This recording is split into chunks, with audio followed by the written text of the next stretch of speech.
2023, where he can be she, and she can be he, and he can be them, and they can be Z. All these feminine men, and they calling it free. Y'all lost it. And listen, exactly one. Is it going now?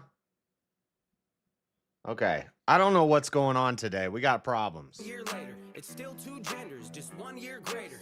I got a brand new slew of weird haters. Blue-haired pierce, they're clear, the weird waiter. Target went woke, Bud Light went broke. I remember warning people yelling about the slope.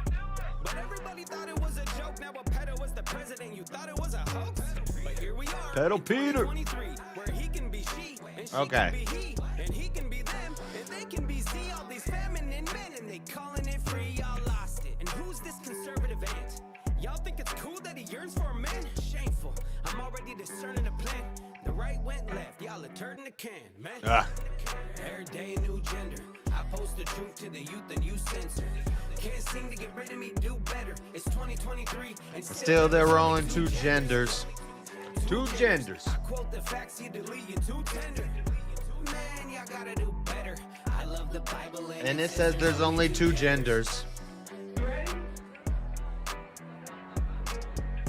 How many genders are there?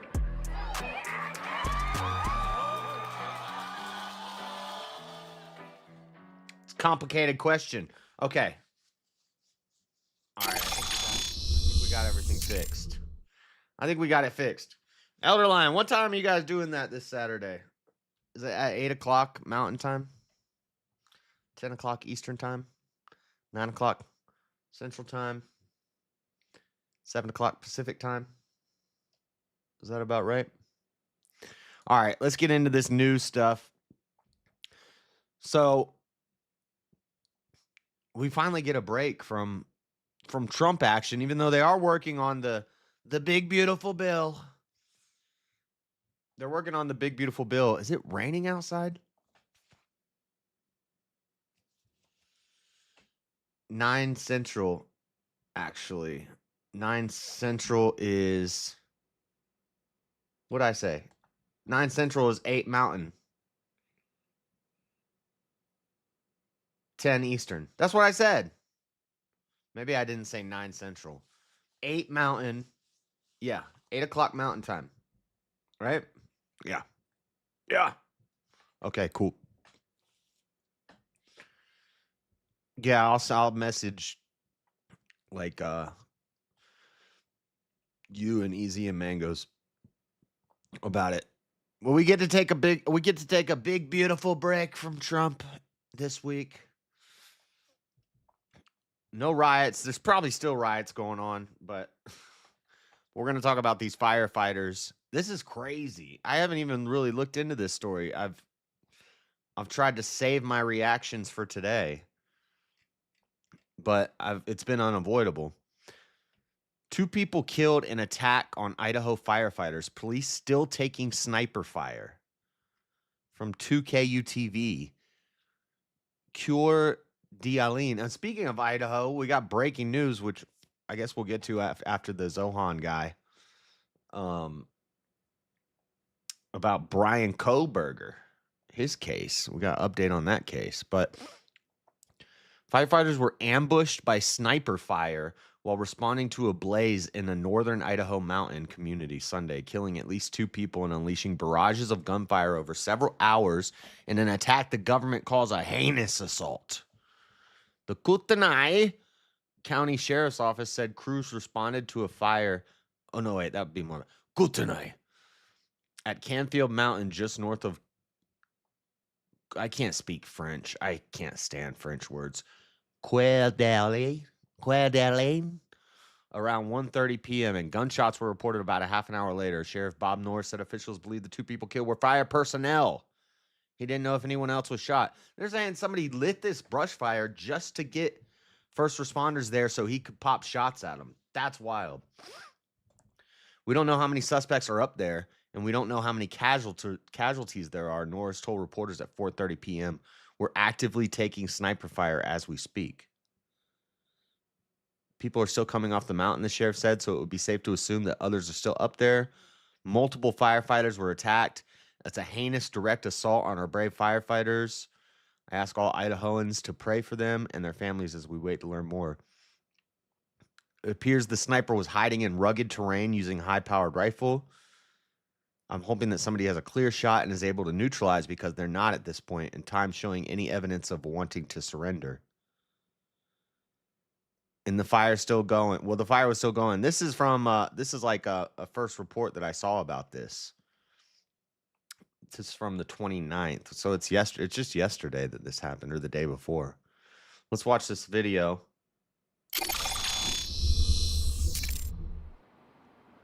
This is from BBC. 2 firefighters shot dead in Idaho ambush, police say. I don't think there's any narration to this. 2 firefighters were killed. Look at that. That's crazy. Dang. They bringing the whole force out.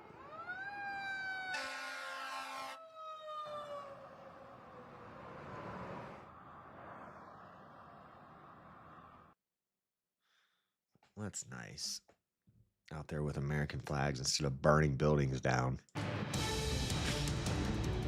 Good evening. We continue to follow that breaking news we brought you in our last hour out of northern Idaho. It's from Como News, ABC4. Let's see what they're saying about this. The suspect was at large, but I think they've got him by now. I think we have an update, and they got him, boys. We got him.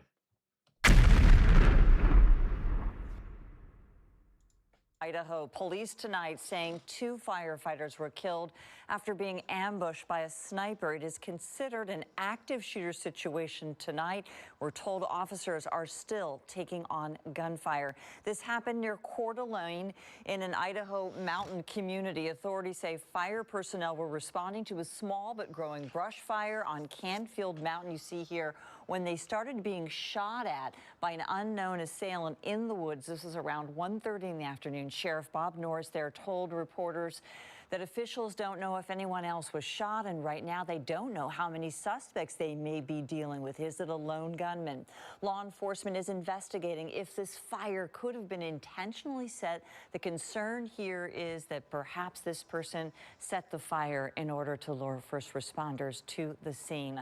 Right now, a shelter-in-place order has been issued for Canfield Mountain Trail. What's this guy got against firefighters? Like, you set a fire just to get firefighters to show up so you can... This guy has some anger towards firefighters. And the surrounding area. Again, this is in Coeur d'Alene, Idaho, just over the Washington border. But we've learned civilians may also be stuck on the mountain and the trailways. So a very fluid situation still unfolding at this hour. Multiple agencies we know are on scene. The governor of Idaho, Brad Little, posted this on X. He says, "This is a heinous direct assault on our brave firefighters. I ask all..." So we read that already. So that's wild. So let's see how BBC is reporting on it. 2 U.S. firefighters have been killed and a third wounded after a man intentionally started a fire. So has this been confirmed that he intentionally started the fire and began shooting at first responders in a total ambush, which lasted several hours, authorities said. The gunman, who investigators said acted alone, began shooting after crews responded to a fire at Canfield Mountain just north of Coeur d'Alene, Idaho. On Sunday afternoon, law enforcement officers and firefighters came under sniper fire during the incident, and a special weapons and tactics team's SWAT team later located a deceased male close to where the attack took place. So he must have offed himself. The fire grew to 20 acres after it was first reported and continued to burn into Sunday night. We do believe that the suspect started the fire. This was a total ambush. These firefighters did not have a chance. We did lose a firefighter, and we did lose a firefighter from Kootenai. So 2 of them. A third was fighting for his life, but is in stable condition. Firefighters received the first report of the fire at 13:21. That's 1:21. And reports that they were being shot at emerged about 40 minutes later. More than 300 law enforcement officers from the city, county, state, and federal levels responded to the scene of the shooting, including 2 helicopters with snipers on board. You think you're the only one with snipers? We got snipers too, buddy. But it looks like I'm guessing he took himself out. Video showed smoke billowing from heavily wooded hillsides. Norris said the shooter used a high-powered sporting rifle to fire rapidly at first responders, with officers initially unsure of the number of perpetrators involved. That would be crazy. Just getting shot at from the woods. You have no idea where it's coming from.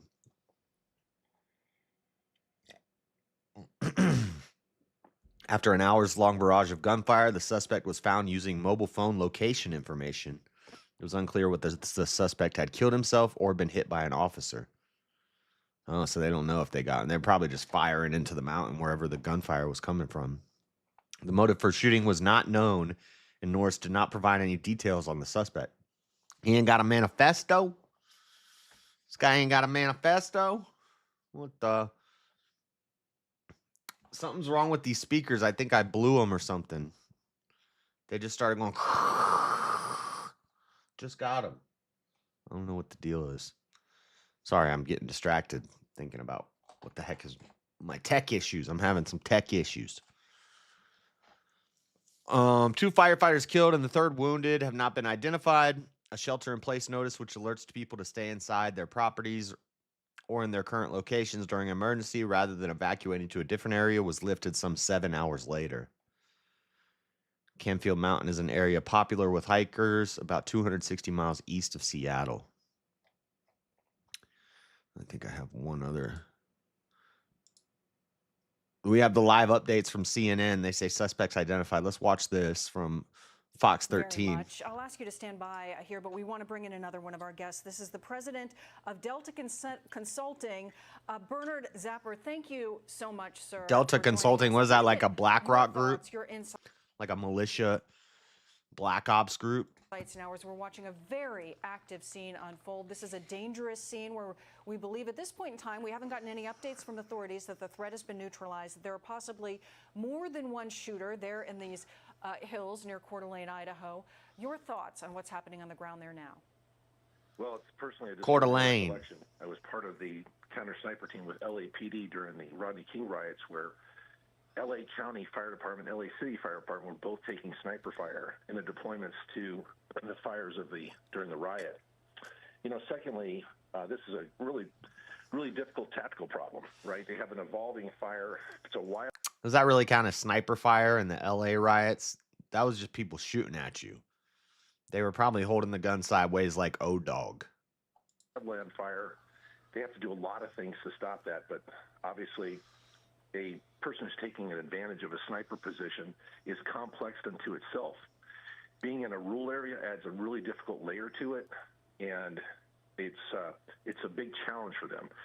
They're going to break this up into 2 key components: protecting the fire service as they deploy with tactical elements from law enforcement that have an awareness of where snipers would want to take a position. Of course, a sniper could be anybody who's shooting at them hidden, not necessarily somebody who's trained as a sniper.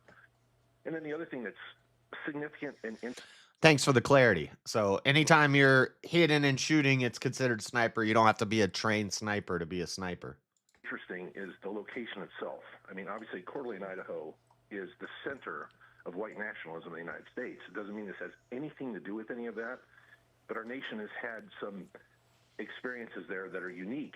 And I mean, just the thought that comes to mind is the trespass of fire service could trigger somebody that has a really extreme idea of what that means. And so all of that's in retrospect. Right now, they have to stop this person, whoever's shooting at fire service or whatever they're doing.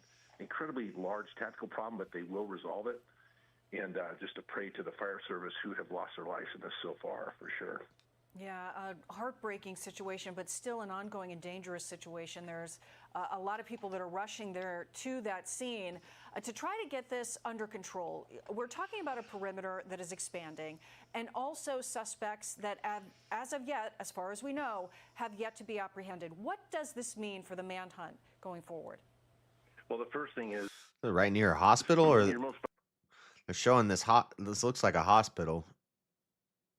Are they taking people to the hospital and they're showing that shot, or is it near the hospital that this happened? viable intelligence is going to be law enforcement and the community itself, because depending on the density of where this took place, meaning is it really rural, is it somewhat urban, that's going to really determine the amount of Is it an urban adventure? information they have, because they're going to know, say, in a particular area, you've got 5 landowners and there's 4 residences on this spread out area, law enforcement is going to make contact at every one of those properties they got to make sure those people are safe and alive, but they also want to find out if their hostility is coming from any of those locations. So they have to eat this elephant one bite at a time. They're going to be doing it very quickly. The main thing is eliciting information from the community and local law enforcement to start zeroing in on the possibilities of this and just breaking it down. And that's unfolding. In terms of the fire suppression, obviously, if they're going to a new area and where this thing started, enough, and Mark obviously,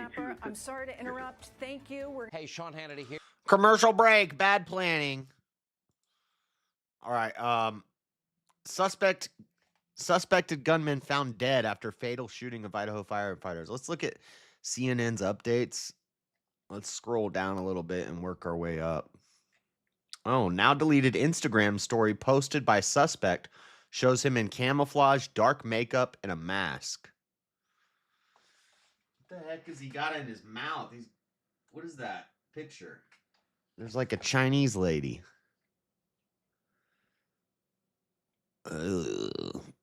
Now deleted photo was posted by suspect Wes Rowley on his Instagram, authorities said. In the photo, Rowley is kneeling or sitting wearing dark camouflage, dark makeup, and a mask. He also appears to be carrying ammunition. The story was shared with the song Hunter by Bjork. I don't know. He's probably listening to some weird music. Hunter by Bjork? I don't know what that means. Kootenai County Sheriff Bob Norris said the suspect's social media was wiped, but he did not know who deleted the posts. Appears he may have shot at them from a tree. We don't believe he was in a tree at the time he talked to the firefighters, but we believe he engaged deputies from a tree. What did he talk to firefighters? Suspect talked to firefighters before opening fire. Suspect had a discussion with the firefighters who responded to the brush fire before he ultimately shot 3 of them, killing 2. Firefighters arrived on the scene after getting a 1:20 p.m. call for a brush fire. He said he approximated that the gunfire began at 1:50. Norris said they're still in the process of investigating and didn't provide details about the interaction between the shooter and the firefighters. This guy is toying with them. Suspect appears to have shot himself. The suspect in the fatal shooting of 2 firefighters responding to a blaze in Campfield Mountain Sunday appears to have shot himself. Wes Rowley was found dead and that a weapon was with him. Believed to use Flint fire starter for ignition. Blaze still burns 26 acres. 26 acres. It's not huge, and it's in Idaho, so it's not, as crazy as an LA fire or something like that. No criminal history for suspect. Confident the suspect used a shotgun. Unsure about additional fire. He's sniping with a shotgun. Investigators are sure used a shotgun in his Sunday attack on firefighters, but haven't ruled out additional firearms or different classes. We know there was a shotgun used, absolutely 100%. We have some smaller projectiles, and we don't know if that was fragmentation of one of the rifle slugs or another weapon. When asked if the Bureau of Alcohol, Tobacco, and Firearms and Explosives was able to use fragments to determine where Rowley purchased the shotgun, the sheriff said they haven't gotten there yet. We're still processing the scene. Well, he didn't have a criminal record, so why does it matter where he bought it from? Authorities don't know why suspect was in Coeur d'Alene. We do not understand why this happened. 2 firefighters killed, firefighter injured, critical condition. Former classmates said he could be verbally aggressive. He's a verbally aggressive guy. And then I think we have this press conference with the sheriff. Enforcement officers that were on scene that were trying to make heads and tails out of what was occurring. And during this time, we exchanged gunfire with the suspect, and we also got information. We received information from the White House, from Kash Patel, the FBI, from Governor Brad Little, and also Raul Labrador, that anything that we needed, that they would absolutely respond. So we had a a lot of assets that came into that command post. And then we had a briefing about 6:30, about 18:30 hours at the command post. It's probably a small area. They probably all know each other, so Gave an update he's to the agencies that this is he still an seems active real shooter, emotional about this. and that as He soon lost two as of his guys. this individual He's a can sheriff, be but neutralized, he probably knows the he should be firefighters. neutralized, and the threat should be eliminated as quickly as possible. It's Idaho. If you ever been to Idaho, it's At approximately 1940 hours, we small did towns. have information that let me back up just a second. We had a cell phone activation that was in the same spot since about 3:16, and that it was in the same area, and we honed in on that cell phone, and we saw that there was a male, appeared to be deceased, with a weapon nearby. So we have... Well, where was he shot? currently- Was he like hit a couple times in the chest, or did he have a point blank dome piece shot? Shouldn't be too hard to figure out if he self-dispatched or if the police managed to hit him. One dead shooter. Based on the preliminary investigation that was being conducted, keep in mind we had a fire that was rapidly it was approaching the body, so we had to scoop up that body, and we had to transport that body to a different location. But based on... Oh, conspiracy theorists aren't going to like that. They moved the body. It's not the real body. Where's the real body? He was a Fed. He was CIA, MK Ultra op. Nah, I don't know about all that. Probably just a crazy guy in the woods. the preliminary But you know, the conspiracy theorists are going to jump on that. They moved the body. It's not the real body. information, we believe that is the only shooter that was on that mountain at that time. So there is no threat to the community at this time. Based on the trajectory and based on the type of weapons that this individual had that we could recover, we believe only the one shooter. We did lose a Coeur d'Alene firefighter, and we did lose a firefighter from the Kootenai County Fire and Rescue. We have another firefighter that just came out of surgery from the Coeur d'Alene Police Department. I'm sorry, from the Coeur d'Alene Fire Department, right? Is that true? Okay. He just came out of surgery. He is fighting for his life, but he's in stable condition. So we knew that our resources were exhausted, that if this were to prolong into a 24 or 48-hour operation, we would need additional helicopters. We had 2 helicopters that were up, and we had snipers in them. So if they had an opportunity to take Real a shot, snipers. then we wanted them to take that shot. We wanted to neutralize that threat. Good Sunday evening. We begin. Real snipers, not fake snipers. So that's that. Shooter's dead.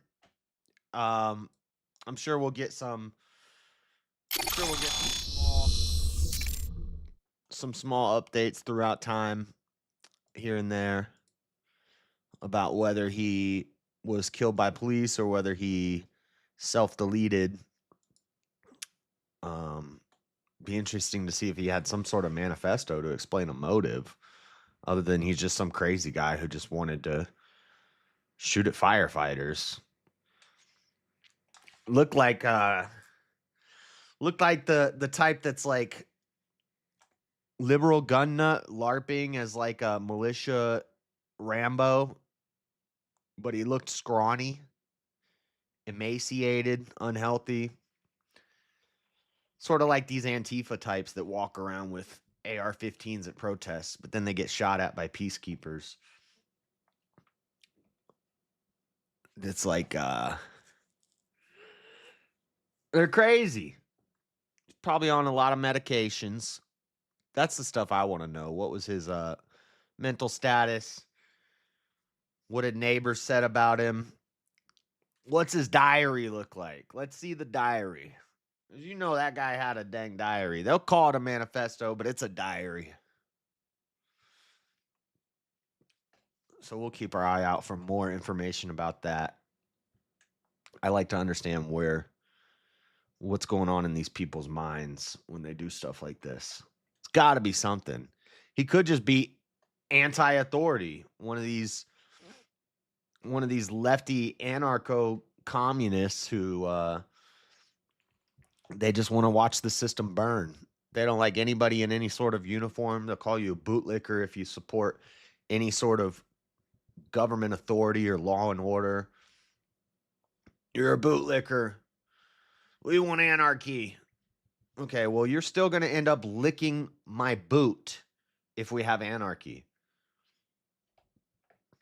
Because you guys aren't going to win. You scrawny little, like, vegans LARPing as, like, militia guys. You're not going to win. If it comes to anarchy, it's going to be my team versus your team. My team's going to win. We're bigger. We're stronger. We got more pew-pews. Not me. But the people I would roll with, we got more pew-pews. And we know how to use them better. Not me. I don't do that. Crazy. We're going to have like a damn... I don't want to say that, but... It's getting crazy out here. Oh, I just deleted something about Zohran. Zohran. Dude, I swear this is a movie. Meet the Zohran? Let's talk about this Zohran guy. Zohran Mamdani. Dude, I thought he won already. He didn't win yet. We're going to start with this AP article. How Democrats in America's most Jewish city embraced a critic of Israel for New York mayor. They haven't elected him yet, right? He's still running? In choosing Zoltan Mamdani as their candidate for mayor, Democrats in America's most Jewish city have nominated an outspoken critic of Israel, alarming some of New York's Jewish community and signaling a sea change in the priorities of one of the party's most loyal voting groups. The 33-year-old Democratic Socialist, awesome. Sure, he's going to do a great job. A Muslim Democratic Socialist. Anybody that tries to take us will have to deal with our great dinosaur taming skills. Facts. Yeah, we got dinosaurs, bro. You're not going to win. Surprisingly strong performance against former Governor Andrew Cuomo makes clear that taking a stance against Israel is no longer disqualifying in a Democratic primary. The state assembly member has declared... Well, yeah, because everybody hates Israel now.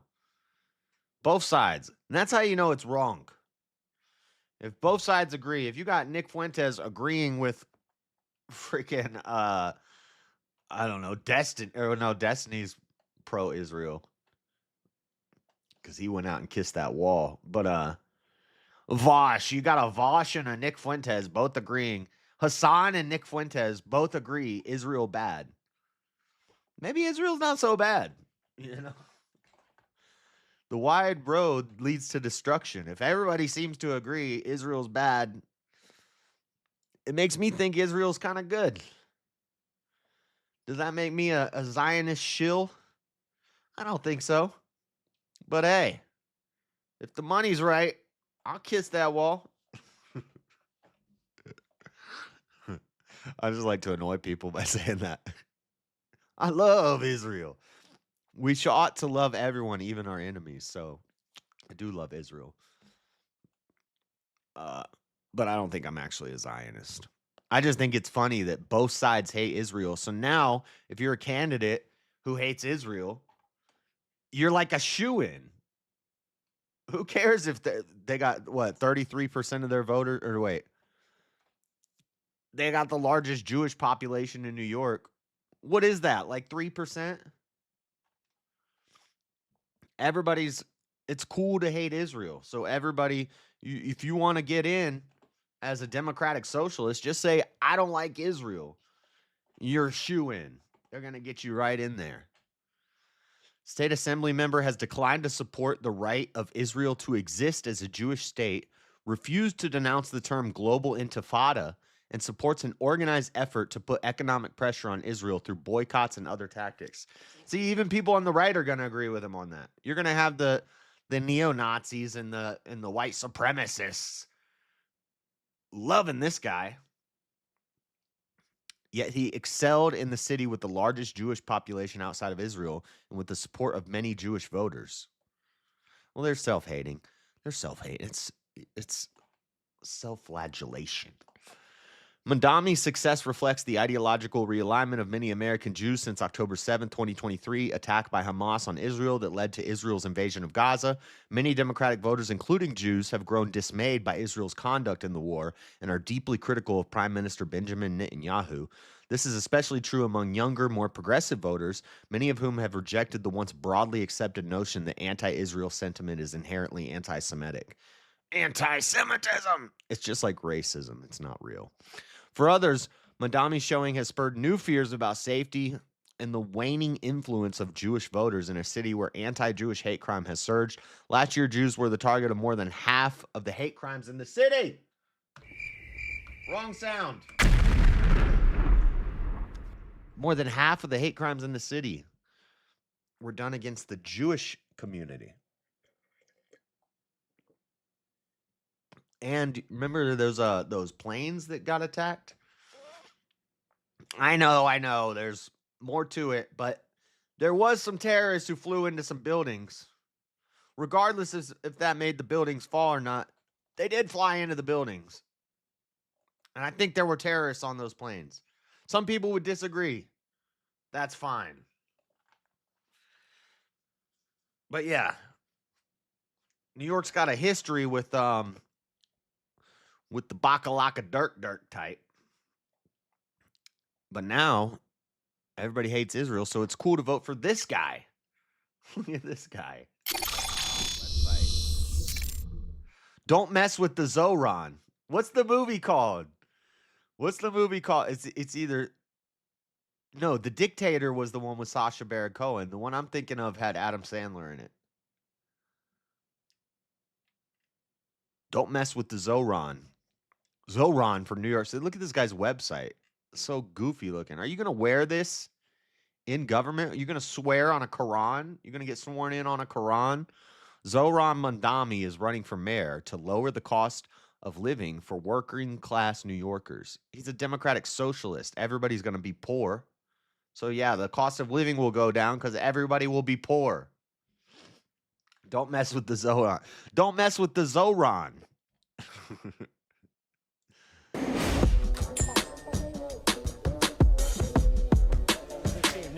New York Mayor Eric Adams has been indicted by a federal grand jury.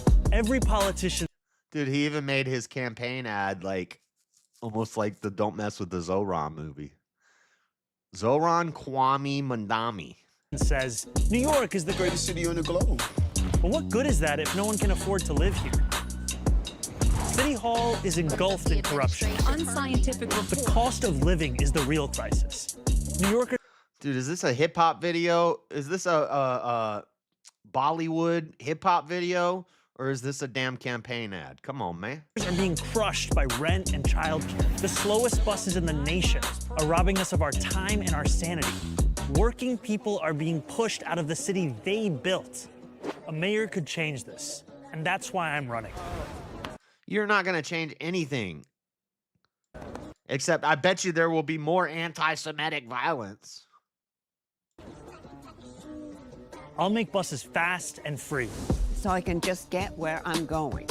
Oh, fast and free buses. We were going to do that here in Salt Lake City. Just have all the public transportation be free. The only thing is, you know who pays for that? Somebody does. And it's not the people that are riding the bus to buy crack. It's me. The bus lines already operate in the red. Everywhere. Public transportation operates in the red. And that's with charging you $2 for a ticket for a couple hours. So they're going to make it free. In New York, public transportation will be free? No. People pay for that. So what do? You tax them more.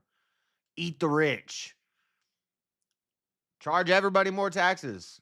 Charge the rich people more taxes. Drive the rich people out of New York. New York crumbles. Trump built it up and made it amazing, and you're going to destroy it. And Eric Adams and Cuomo and Hochul, all these fools just crumbling what Trump built because he's focused on America. Damn socialist Democrat Muslim as mayor of New York. Wow. Wow. And this is what the founding fathers meant by freedom to practice religion. And yeah, let's not have Christians be involved in politics. Let's just let Zohran run everything. I'll make childcare available to all. If we don't get involved in politics, somebody else will. All New Yorkers at no cost. I want to raise my kid in New York. And I'll freeze the rent for every single rent-stabilized tenant. These Eric Adams rent hikes are killing us. What the fuck?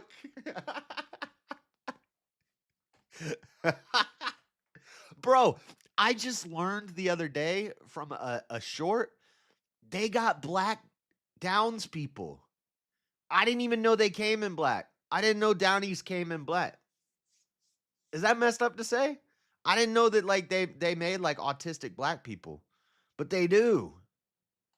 They got those. I seen them. There's a guy on YouTube that does panels and stuff. I don't want to say his name, but you guys probably seen him before on these shows. He's like a black like autism guy. I didn't know they had those. I thought they had some like gene that made them impervious to autism, but they got black people with autism. Now look at this girl. He gonna help us with our rent. Every single rent-stabilized tenant. These Eric Adams rent hikes are killing us. These Eric Adams rent hikes are killing us. Don't mess with the Zohan. That includes your child care costs. Dude, we gotta hear that one more time. That lady's a legend. Every single rent-stabilized tenant. These Eric Adams rent hikes are killing us. I want that on my soundboard. I don't know why. That lady's a legend. Life in this city doesn't need to be this hard, but politicians like Eric Adams and Andrew Cuomo want it to be this way. They care about their donors. They care about themselves. They don't care about you, the working. Oh yeah, I'm sure you don't care about donors. Who wants money? Class who keep this city running. This campaign is for every New Yorker who believes in the dignity of their neighbors. And the government's job is to actually make our lives better. We can afford to bring down the rent, have world-class public transit, and make it easier to raise a family. We can do all of that and so much more because this is New York. We can afford to dream.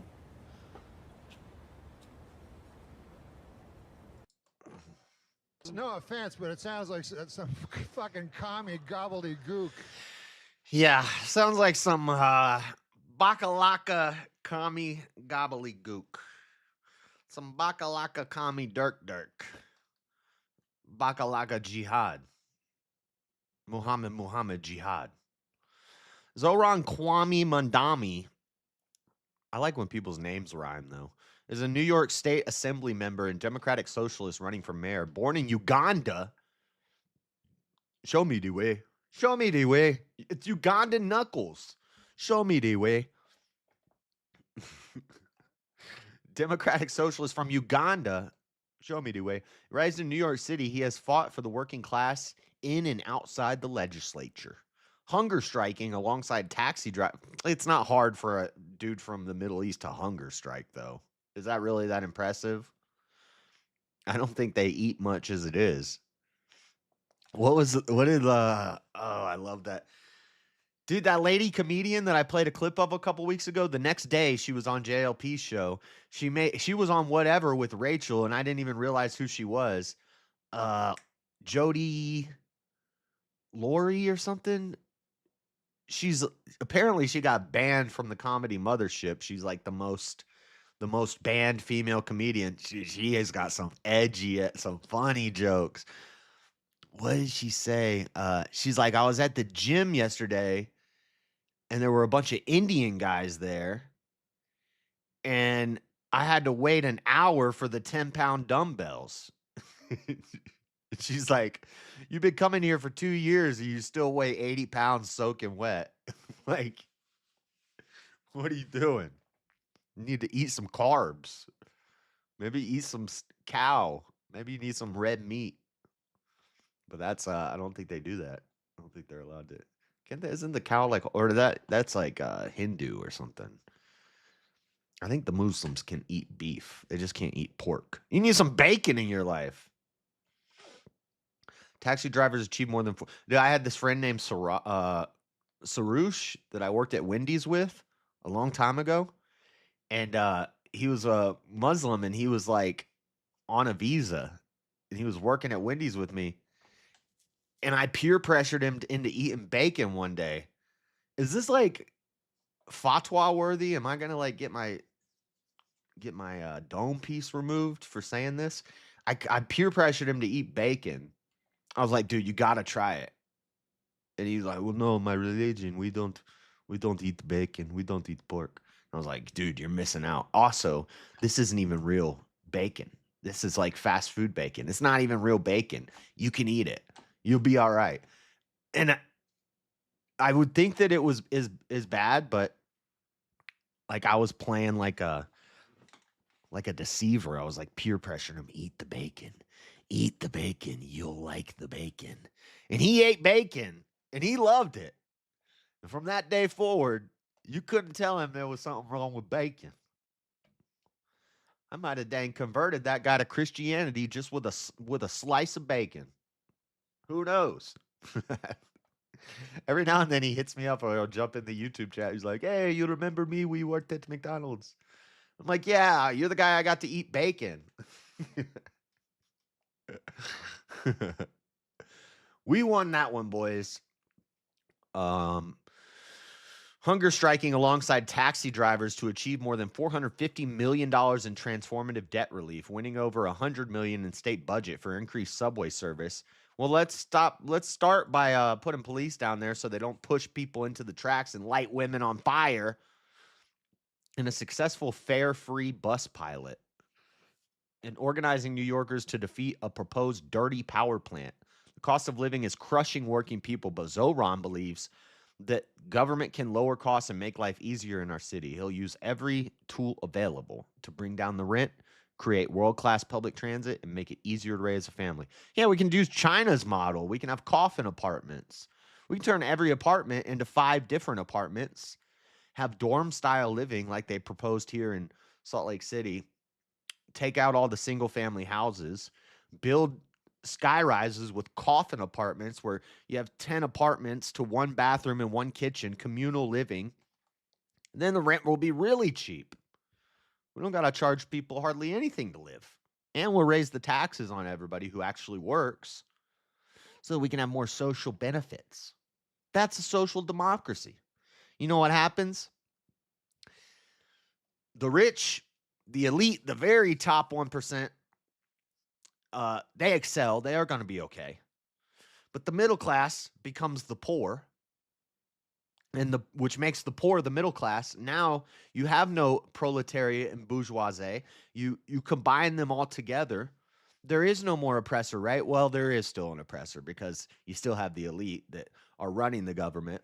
You think that you're in charge of things now, but guess what? The elite still run both of you now, and now you're all poor. It doesn't, the only way it brings equality and equity is by making everybody poor, except for the select few. Freeze the rent, fast fare free buses, no cost childcare, city owned grocery stores, housing by and for New York, cracking down on bad landlords. What about drug dealers? Taxes on big corporations and the wealthiest New Yorkers. There you go. Tax the rich. Chase out all the billionaires. Good job. Zohran's probably a damn billionaire. What's his Wikipedia talk? I want to watch this thing because I want to. Hopefully they have an interview with him on here. Yeah. We got a little interview action. Let's see what this guy's about. Is back with us. It's great to have you back on the show. We had you on 2 weeks after you announced your run. I would say back then, not a household name. Safe to say now, you're a national figure. So we greatly appreciate. Are you giving yourself some credit there? No, I'm saying we greatly appreciate you making time for us now that you've hit the big leagues. No. Let's talk about this kind of divide within the Democratic Party, right? And the slow endorsement. You've certainly been endorsed by AOC, Bernie Sanders. You've been welcomed by them. They're celebrating your victory. But the party leadership has not yet coalesced around you, if you will. I'm wondering how you plan on tackling that, just from a political standpoint, because at the end of the day, dude, people are going to vote for him just because he's young. Some will say you need the party. Certainly the party has to get behind you because you are now potentially the... No billionaires. No more billionaires in America. We're going to have a cutoff. Once you make over $400,000 conveniently, which is what a president makes, then you got to pay more taxes. The biggest city, probably the most important No city in incentive America. to get rich. And so they're going to have to, they can't ignore you, and they're going to have to find a way to work with you. So what's your strategy for closing that divide? Come on, battle tanks. Come on, battle tanks. World of Warships. Honored in the days since the primary to have received the endorsements of Congressman Nadler, of Senator Warren, of 32BJ SEIU, the Hotel Trades and Gaming Council, as well as NYSNA, the Nurses Union, and ultimately showing that this coalition continues to build each and every day. And the way that we move forward is the way that we got here. We earn every single endorsement. And what do you think about Christians? I've appreciated the phone calls that I've had with Senator Schumer and Congressman Jeffries, articulating both the focus of our campaign on affordability. Look at this garbage tie knot. And the necessity of that to be a central message in our party. And I'm excited to keep growing this coalition. So you mentioned that the unions have come behind you. They had previously endorsed one of your opponents, Cuomo. And if you look at the results of the primary, you did very well with higher income voters and less well with the working class, with lower income voters, which doesn't sound like it should jibe with your agenda or your message in any event. To what do you attribute that to? That it has taken a while for the unions to come on board, and I guess I don't know what the latest polling is on lower income voters, but at least we know what the results were in the primary. Well, we actually saw that we won the votes of voters who made $65,000 and above, and I would say that in New York City that is very much a working class person's salary, and we have many more New Yorkers to win. And ultimately, we began this race as $65,000 for one person is a average working class salary.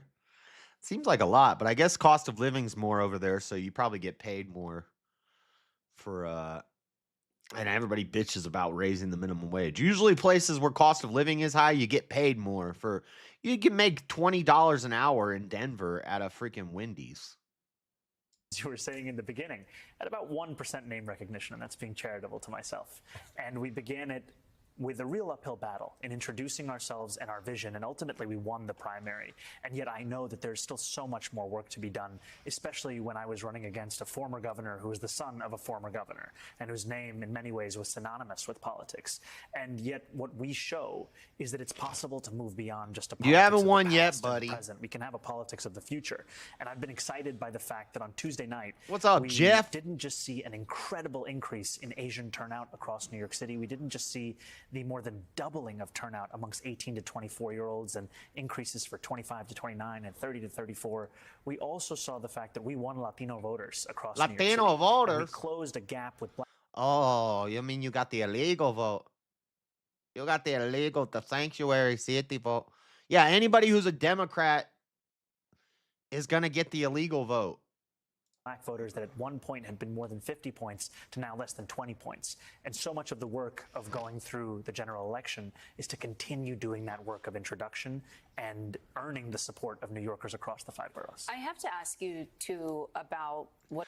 Dude, this is like, I bet you they don't even get a Republican candidate on the ballot. Here in Salt Lake City, when we do our mayoral elections, for the past... Since I've been voting for like the past 2 election cycles for mayor here in Salt Lake City, both times the option was two Democrat women. That was my choices. I could write somebody in. I think I wrote myself in. But how are my two options two Democrat women? Like, that's not options. It's Republican men don't even run for mayor out here. What it's been like for you to process some of the Islamophobic responses that we've seen. Oh, I think oh, some oh. would say they're not as surprised. So if you call him anti-Semitic, then they say you're just being Islamophobic. And this is why racism is not real. this right here. So if this guy says death to Israel, half of the people will say you're anti-Semitic. And half the people are going to say, well, you're Islamophobic for calling him anti-Semitic.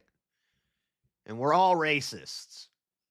By some, like, Representative Ogles saying you should be deported. But others have been a bit surprised by, for example, a New York senator going on a popular radio show and suggesting that you support global jihad.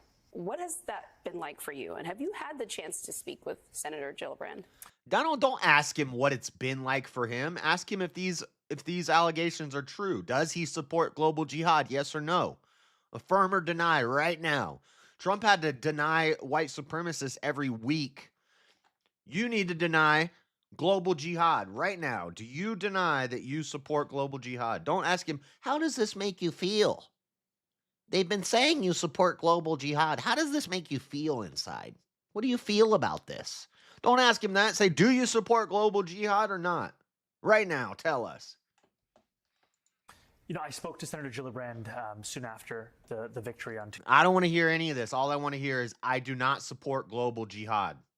Tuesday evening, and the comments that I've heard, especially from Republicans across the country, and that's the Republicans' fault. It's these Islamophobic Republicans. Both unsurprising and yet still quite sad, because they showcase what politics has become for so many. It's a language of darkness and a language of exclusion. And what has kept me hopeful through language this of is darkness? that our vision is one where every New Yorker belongs. And there are so Shut many up. New Yorkers who previously hadn't voted in primary. Shut up with these platitudes. Do you support global jihad? Yes or no?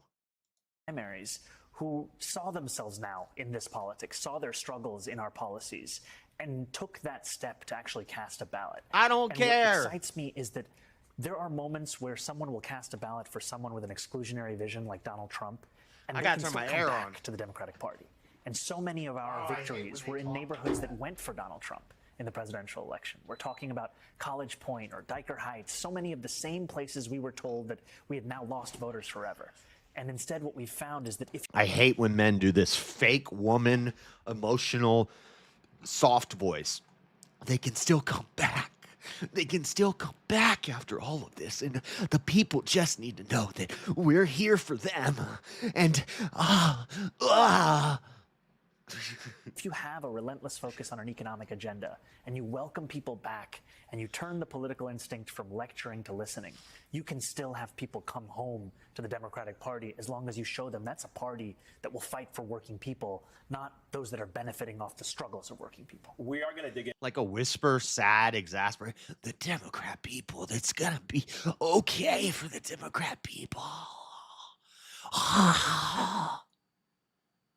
Into some of your policies in the second part of this conversation after the break and some of the specifics of these economic policies. But I just want to kind of talk about the reaction and what this means right now for the Democratic Party, again, in a big picture way, which is you have always, this campaign was very successful in making you accessible to the media and to voters. Do you think you will still be able to do that going forward now that there is this intense spotlight, there is more pressure on you, you will be pulled in more directions, that the element of success that many say drove your campaign is going to be hard to maintain over the next several months in a general election? It's definitely more difficult, especially in light of the kinds of threats that I'm receiving. Oh, it's threats. You still won't tell us if you support global jihad or not. So these softball-ass questions. But ultimately, I continue to believe that New Yorkers deserve a mayor that they can see. a mayor that they can speak to, a mayor they can ask questions of, even a mayor that they can yell at. And that is the mayor that I will be. And that's why people will see me across the city, because we need a city that is led by someone who understands it and who looks to represent each So and no every intent to change what you did throughout the primary. So going soft. forward. These people talk so soft. It's just gonna make everybody equal and united.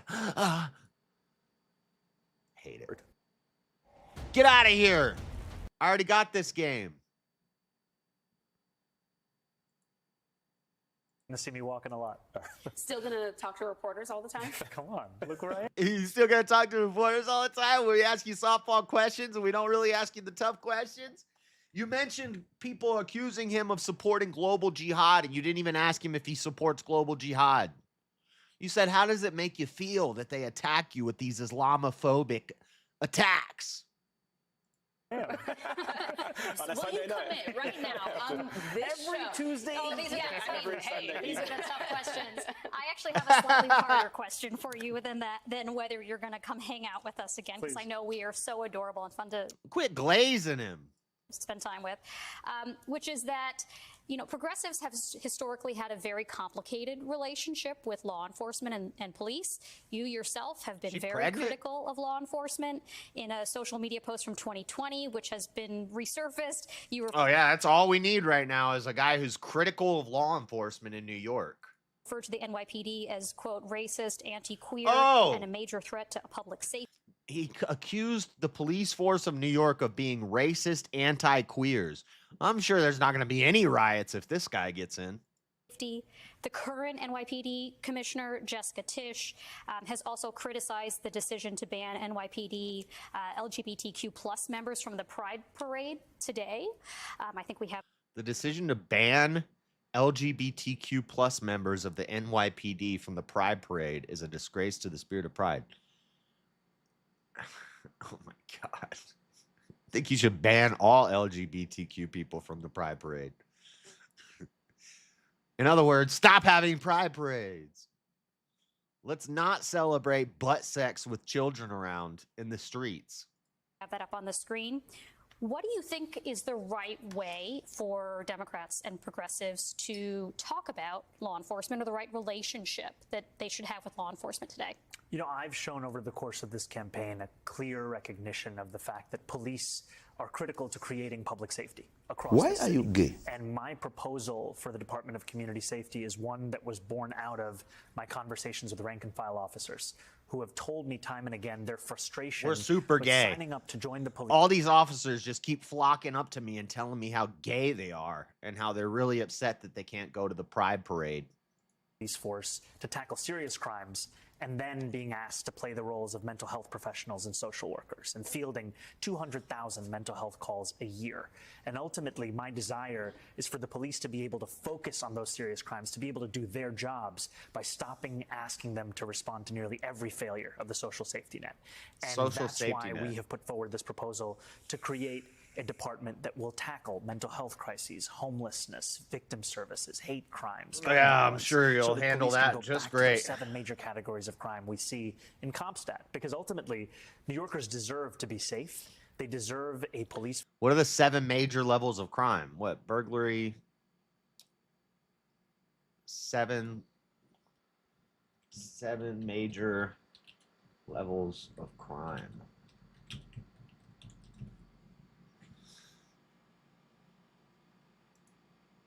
Murder, rape, robbery, felony assault, burglary, grand larceny, and grand larceny auto. That's what 7 major felony offenses. 7 different crimes against persons, crimes against property, hate crimes, crimes against morality, white collar crime. Force that is able to focus on keeping them safe. And what we've seen is that in 2025, in the first quarter, 65% of crimes that were reported are yet to be solved. We need to make it easier for police to focus on solving those crimes. And I've been I think you're behind, King. very clear, we're not defunding the police. We're sustaining the headcount of the police department and allowing them to do their actual jobs. All right, and then Trump made a statement to him from Axios. Trump, Mamdani must behave if elected NYC mayor or face funding cuts. Zohran Mamdani shrugged off President Trump's attacks on him and denied he's a communist. You're a communist. During a Sunday interview in which the progressive New York City mayoral candidate said he doesn't think there should be billionaires. You're a commie. Yes, that means you're a commie. Why it matters. Trump in an interview on Sunday doubled down in his assertions that Mamdani is a communist and said the likely Democratic primary winner must do the right thing if he's elected mayor of NYC, or else he'll withhold federal funding. I can't imagine it, but let's say this. If he does get in, I'm going to be president, and he's going to have to do the right thing. But they're not getting any money. He's got to do the right thing. Trump said on Fox News Sunday Morning Futures, whoever's mayor of New York is going to have to behave themselves, or the federal government is coming down very tough on them financially. Mamdani said on NBC News' Meet the Press he's had to start to get used to the fact that the president will talk about how I look, how I sound, where I'm from, and who I am. Yeah, no, he's not insulting how you look. You sound like a white guy. He's not talking about how you sound. He's talking about the fact that you're from Uganda. You're pro-global jihad, allegedly, and anti-Israel in a large Jewish area, and you're a communist. There has to be a better distribution of wealth for all of God's children in this country. Which God?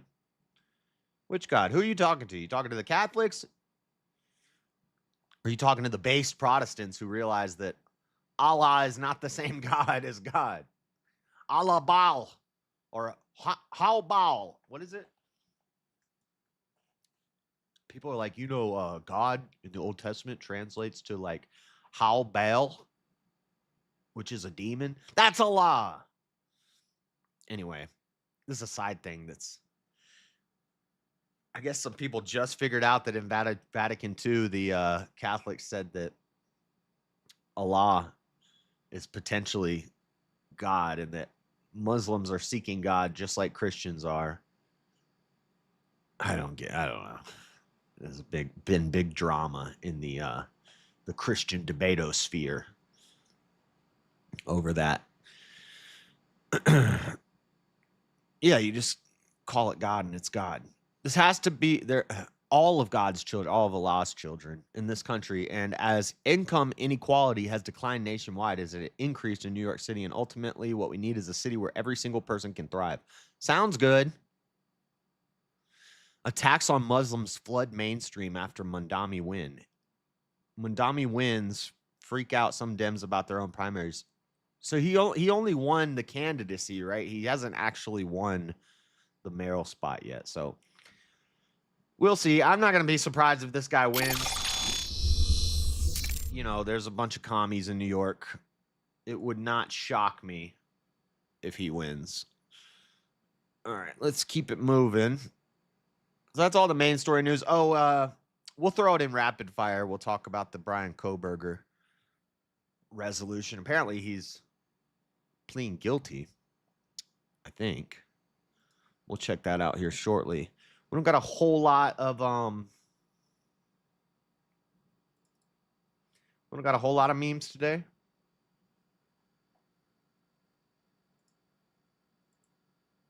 But we do have some memes.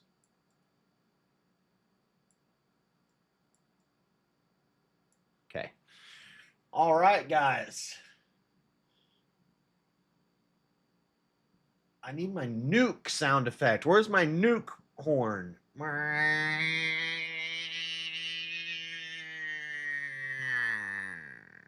It's meme time. Let's go.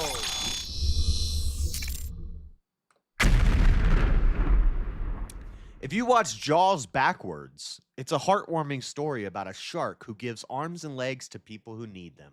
Wow. Jaws is so generous. Jaws, thank you for the arms and legs. Thank you, Jaws. Shout out, Jaws. Next.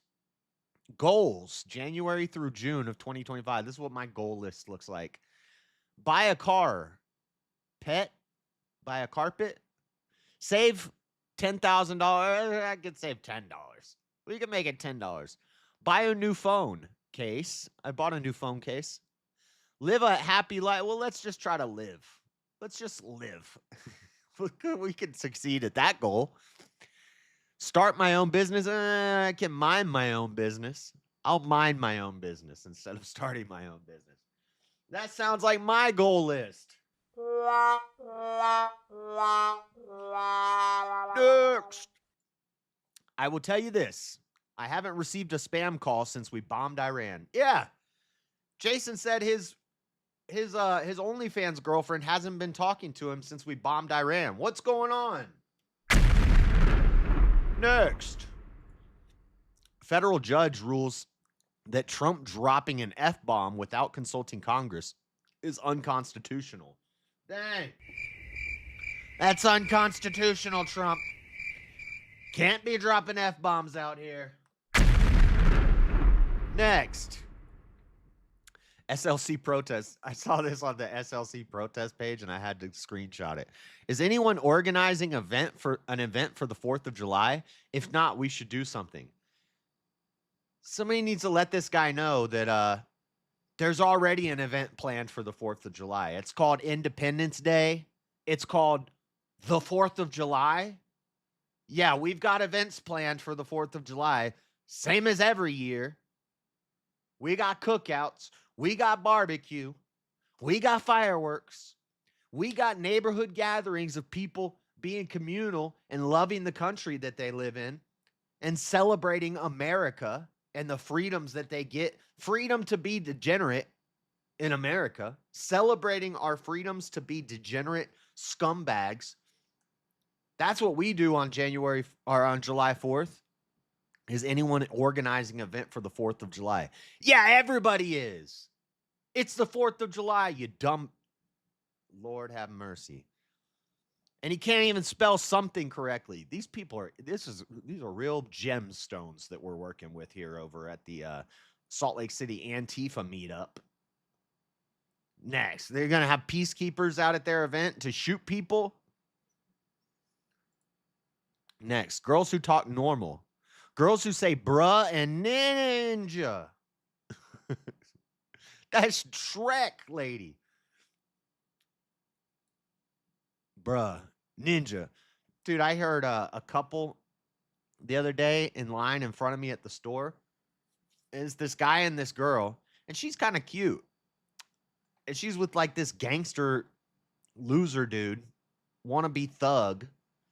Like 5'8", 90 pounds soaking wet. This little guy ain't gonna bust a grape in a fruit fight. And this girl's kind of cute, and she's with this loser, and they're talking, and it's like, bro, ninja, bro. What the fuck? Shit, fuck, bro, ninja, bro. And I'm like, who taught these people how to talk? Why do you talk like this? You sound so dumb. You sound dumb. When you cuss every other word, and the only vocabulary you have is SF, ninja, cuz, you heard me. Stop it. Stop asking if I heard you every 2 seconds. You feel me? Sick of it. What's wrong with people these days? Everybody's so dumb. Next. I reduced crime by 90%. But what did it cost? 13%. Oh, no. Dang. Anyone? Crickets? Crickets? Crickets. Next. When someone asks what the capital of Russia is, Moscow. Moscow. You get it? Where's my drum roll? Get it? Moscow. Next. Study finds 100% of men would immediately leave their desk job if asked to embark on a crusade. It's a man, baby. That's right. Oh, we going on a crusade, boys. Next. Just in, after some investigation, it was found that RFK Jr. was behind the No Kings protest. In a comment, he said, I finally got these obese libtards to walk a mile. They should be thanking me. Nice. Nice. It's a man, baby. Good job, RFK. You got him to go for a walk. Only a couple people got shot and assaulted and Molotoved. If you don't feel old yet, here's your childhood behind glass in a museum. Dude, I got a N64. I had that. I didn't have any of these Ataris. But I did have a Sega Saturn, Sega Genesis, N64. Dude, this is not even that old. They don't even have a Nintendo up here. I think this one on the edge is a Nintendo. Super Nintendo? That's not that old. Next. We getting old, boys. Next. Select all the squares with peaceful protests. Well, I mean, this one... I don't see any peaceful protests in any of these pictures. I see a lot of fire. Dang. How about no? Next. If a man says you're ugly, he's just mean. If a woman says you're ugly, she's just jealous. If a kid says you're ugly, you ugly. That's about right. Next. 30-plus-year-olds, when they get married, they throw the cat. Don't throw the cat. Don't mess with cats. You'll have the whole internet coming after you. Dang. Next. What are these guys called? This dude is hunting. Look, we got... That's JFK in a Tatooine sky glider. I don't know what they're called. I'm not that much of a Star Wars nerd. What is that? Land speeder. Get the speeder, R2. Look, you got JFK's in the dang speeder, about to get popped. Dang. Next. I should have left that air on the whole time. I turned it off and now it's hot in here and it can't cool me down. These gay pride parades are getting crazy. Where's my... Why are you gay? Why are you gay? I am not gay. I have relationships with women and sex with men. And I got news for you. That means you're gay. I got news for you. Standing on a car with a Mexican pride flag, that means you're gay. Next. Oh, wait. I think we covered this story last week in Rapid Fire News, but here's this nerd with the nose piercing. Ice shot me in the nuts, and now I'm losing a ball. Surgery is tomorrow. Hey, you'll have something in common with Hitler. He only had one nut, too. It's not so anti-fascist anymore, are you? Is that association fallacy? You got one nut? You're a Nazi. Next. The moment after I asked my VA nurse to adjust my catheter, and she realized I don't have a catheter. Oh! Dang! Got him! Got him. Thank you, nurse. That'll be good. That'll be plenty. Next, look at Titanic sees an iceberg. I'd hit that. That is a sexy looking iceberg, though. Look at the curves on that iceberg. Titanic's like, hey, dang, I'd hit that. This is just what they want you to think. We know that it was an insurance scam, that they actually sunk the Olympic and not the Titanic. The sister ship for an insurance scam. We know the truth. Next. A bunch of dang, like, Somalian. Ah! One bump. Please hit a bump so that person bounces up and pops that lad. You all falling out the bike. Nice. Next. What inspired you to change the Olympics logo to a rainbow flag? Satan! Satan did it. Uh-oh. I am not gay. I have relationships with women and sex with men. And I got news for you. That means you're That gay. means you're gay. Next. Bet I can get all the Democrats to call me king on my birthday, Putin. There's no fucking way you could do that. $5 says I can, homie.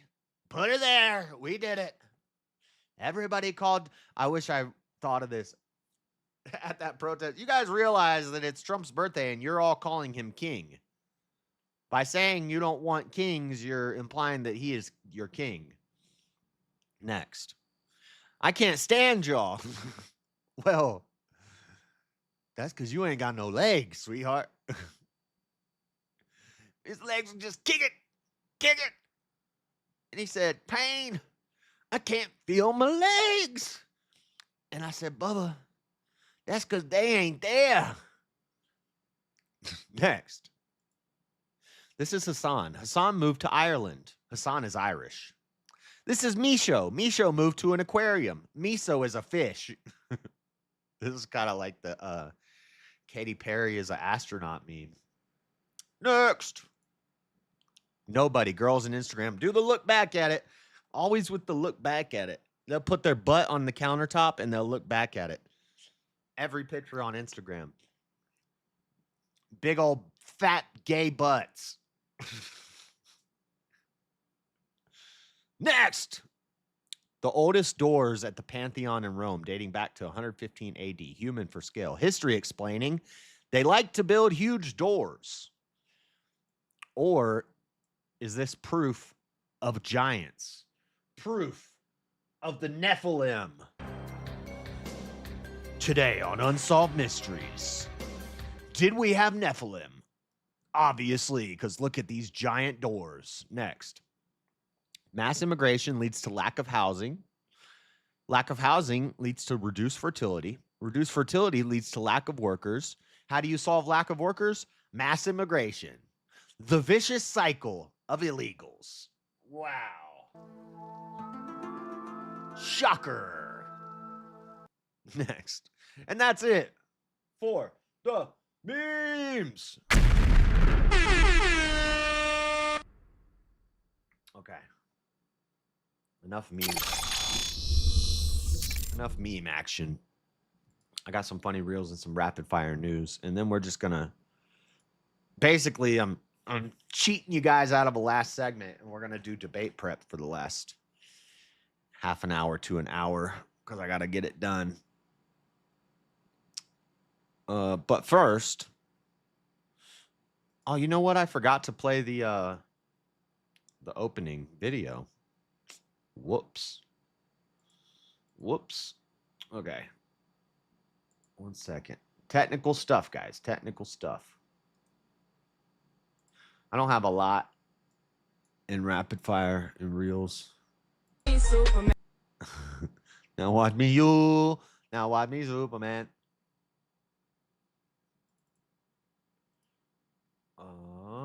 Right here.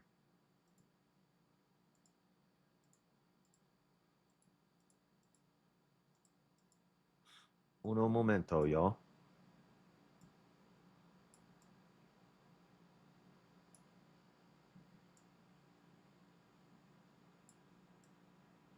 Okay, cool. All right. Let's watch some funny reels, and then we got a couple random stories and rapid fire news for you. Where are we going? Right here. Check this out. Now I mean you. Now I mean Superman. Okay. You got to see it from the beginning. Now I mean you. Come on, big girl, your turn.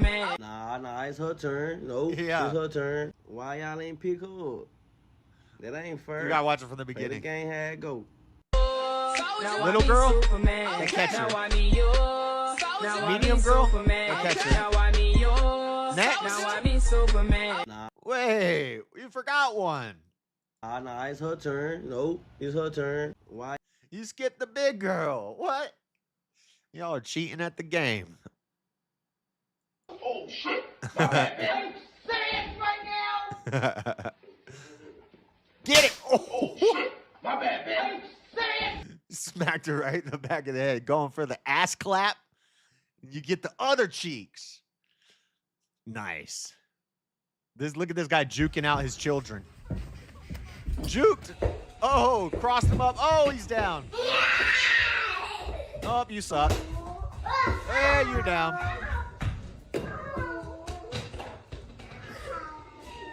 Nope. Juking out the children. And last but not least, this. Oh my God. Could you imagine you're going out, you're going under, and your nurse says this to you?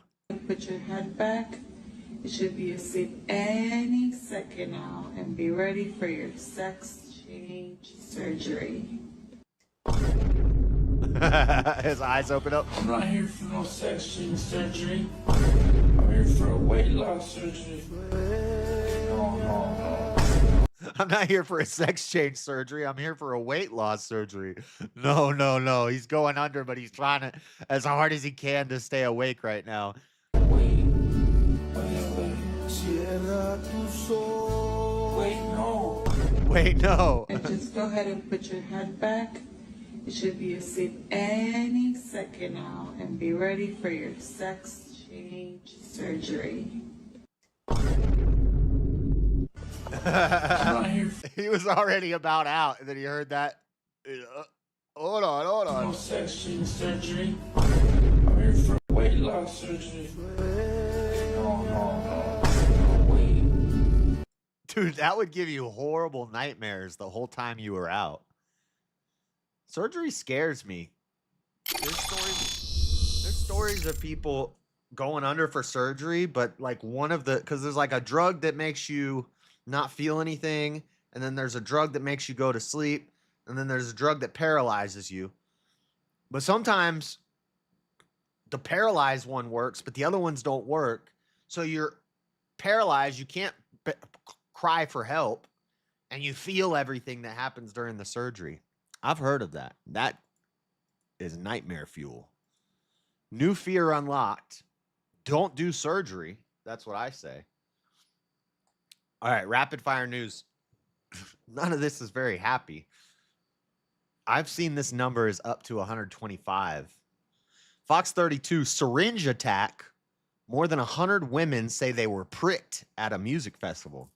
Well, I bet more than 100 of them got pricked after the festival, but somebody's walking around and see, this is why people talk about how dangerous pew-pews are. You know what's more dangerous? Walking around with a dang AIDS needle at a music festival and just pop, pop, pop, pop, pop, pop, pop, pop. This is crazy. A popular French street music festival. I think this happened in Chicago or France. Oh, no, it happened in France. I guess the story I have is from Chicago. But popular French street music festival has resulted in a slew of syringe attacks, prompting authorities to investigate. 12 suspects have been detained. 12 suspects after 145 festival goers reported being pricked while at the Fête de la Musique. According to France 24 with AFP News, the attack occurred across the Paris region. So it's like an organized thing across multiple areas with 12 assailants. Awake, 2007 film, New Fear Unlocked. Is that about what I was talking about? That movie? Is it about the being awake during a surgery? Oh, dude, that would be horrible. Multiple paramedical resources were mobilized, according to French outlet Le Républicain Lorraine. French politician Francois Grosset-Didier, who serves as mayor of Metz, posted about the injection assaults on his Facebook page.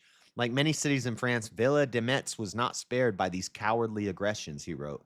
17 young girls aged 14 to 20 were targeted as they were simply out to enjoy the event. He added that the attacks were done on nearly 150 women across the country. So these are, what was this, like the He-Man Woman Haters Club? Organized and sent people out across France. 150 women across France got poked up. That's crazy. So, but have we done any like tests on them, or what? Is there a preemptive way to stop? I'm gotta assume that these rigs were infected with something. It is unclear if the needles were spiked with date rape drugs such as Rohypnol or GHB. Well, I mean, then the idea is that they're going around there poking girls trying to date rape them. I think it's more likely that there's some sort of virus or something on these needles, like AIDS, and they're poking people trying to infect them.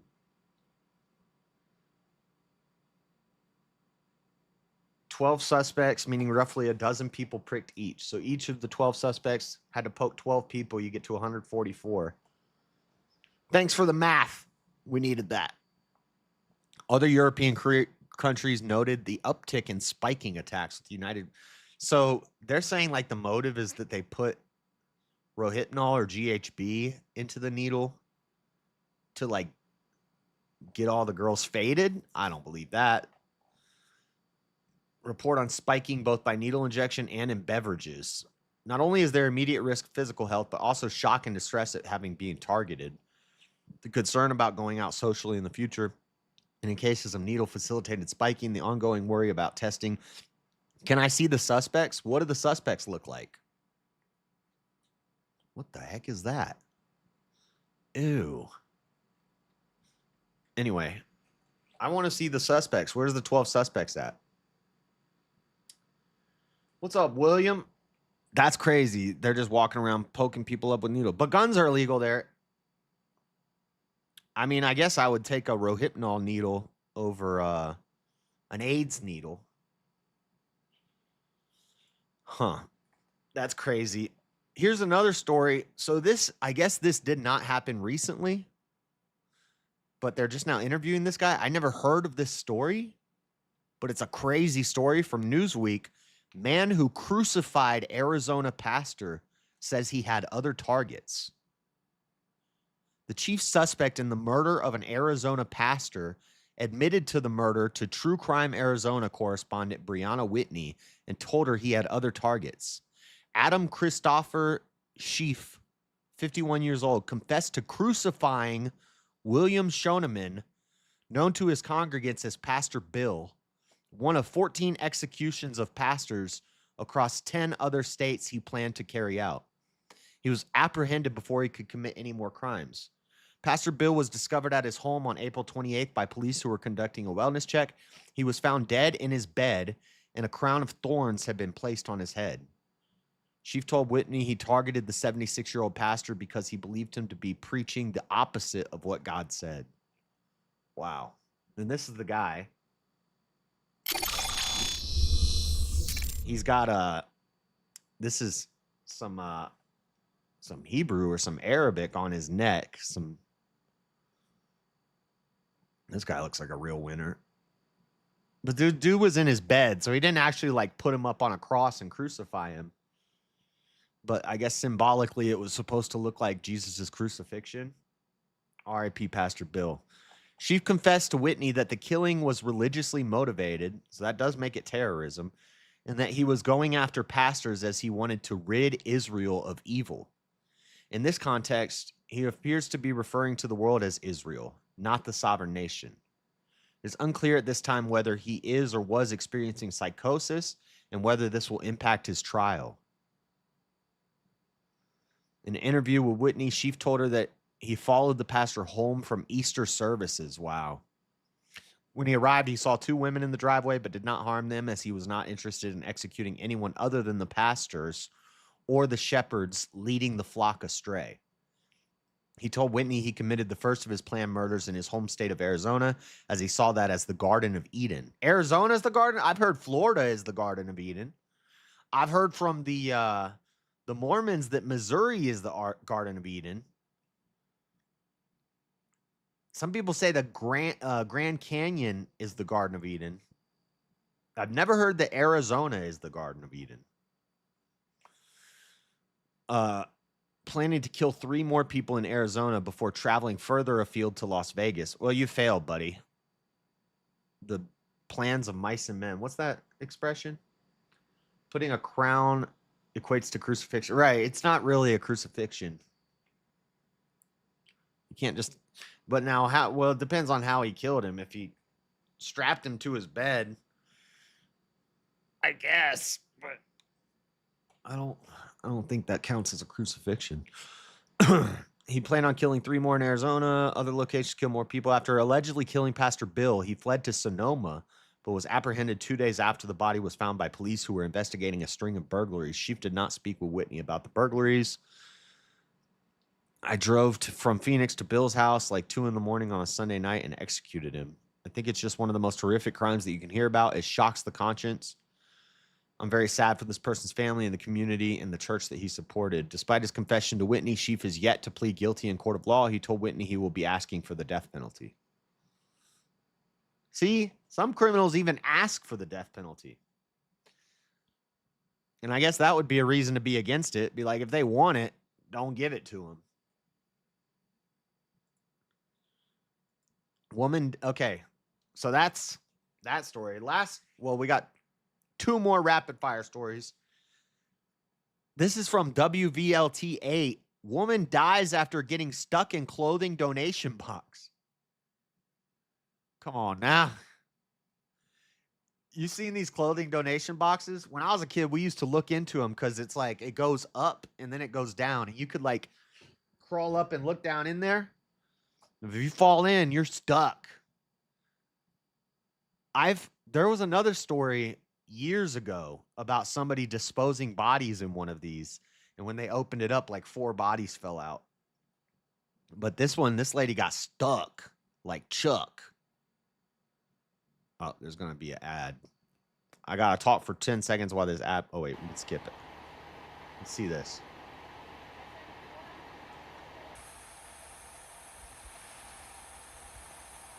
You're holding that blanket up. We can see right over it.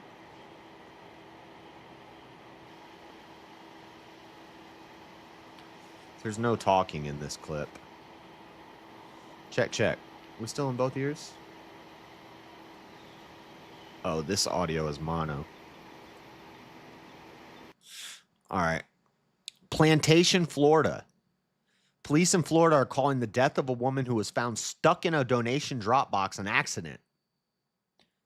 Said officers found the woman early Friday morning partially stuck in a clothing donation drop. I don't see how you couldn't get out. Like, the opening's pretty big. And there's like a ramp that goes up because we used to crawl up in these things and look down into them, see if there's anything good in there, you know? And that's probably what she was trying to do. She was trying to get it's a clothing donation box. She needed some clothes. She crawled up in there, looked down, fell in. Why couldn't you get out? And how long were you in there? I guess if it's in Florida, you probably cook in those things. It's probably hot. Yeah, she accidentally fell into a clothing donation drop box. I mean, this is kind of like natural selection at its finest. I don't think this woman was like, super high IQ, great contributing member to society if she's trying to steal from the clothing donation drop box and falls in and gets stuck. Like, intentionally entered it, so getting stuck would be intentional as well. Well, I don't think she intended to get stuck. She intended to get some clothes. They put one-way doors on there now with chains. Oh, so it's like a trap, and then she just cooked in there. I bet you it was hotter than a mug. Wow. Yeah, this is natural selection at work. The woman who was not initially publicly identified by police was dead in the box by the time officers arrived, according to investigators in Plantation. Police says the death appears to be accidental, but detectives are conducting a full investigation. That's crazy. I don't care who so she wiggled her way in and couldn't get out. Yeah, and she probably cooked in there. It was probably like the brazen bull that they used to do in the Old Testament. Plantation, Florida.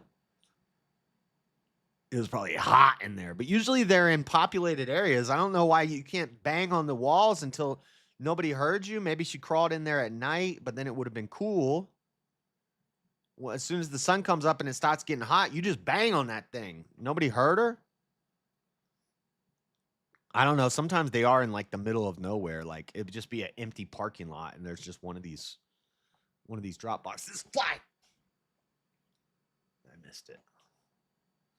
That's crazy. All right, last story from National Geographic.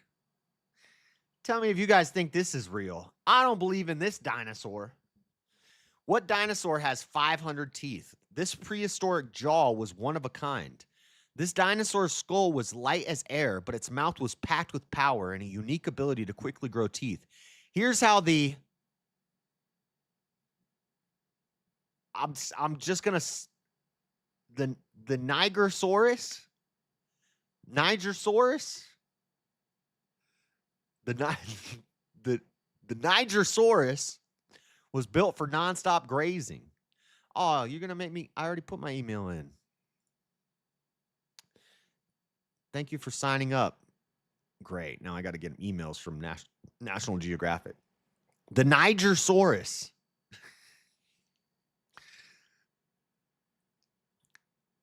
"15 times more teeth than the human. 500 teeth. Look at that. That does not look real. That looks fake. That ain't a real skull.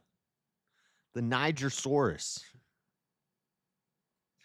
About as heavy as an adult African forest elephant, this dinosaur would have weighed about 2 tons and stretched about 30 feet long from nose to tip. The herbivore wandered lowlands of Western Africa about 105 million years ago. Bullshit. In what's now the Republic of Niger, the Nigersaurus. One of the most effective plant-eating creatures to have ever evolved. And that's why there was so much deforestation over there. Only dinosaur to ever have bad credit. Yeah, somebody said in the comments on Facebook that he's the only dinosaur that can say his name. Other dinosaurs aren't allowed to say the name of the of the Nigersaurus. The rendered face. Yeah, this does not look real. I'm trying to zoom in. Oh, wait, hold on. That does not look real. That's computer composite. His teeth look like a toothbrush. His whole jaw is like a toothbrush. Like Velcro teeth. The Nigersaurus. Primary diet was thought to be Doritos and purple drink. Dude, black people love chips. I heard that Theo Vaughn said that. I didn't know that was a stereotype, but the guy agreed. Black people love chips. Doritos. Snacks. He said, you got snacks? I'd send it, but don't got you on Discord. The Jurassic Park-like image. Oh, here, let's just Google real quick. Nigersaurus. Oh my God, you talking about... You talking about this picture?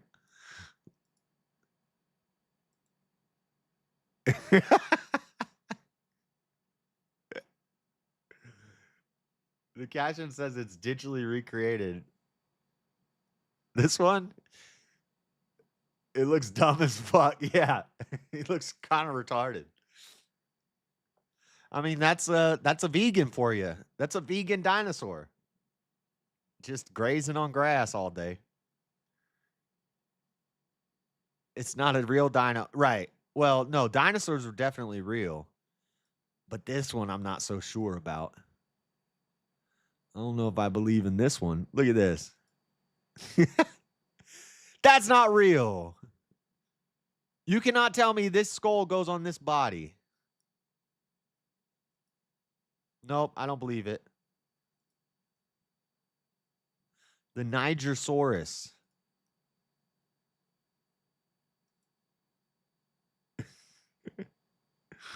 Nah, I don't know about that guy.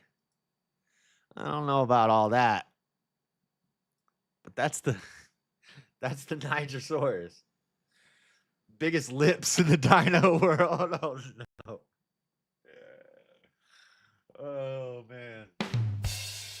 All right, and that's it for Rapid Fire News. Okay.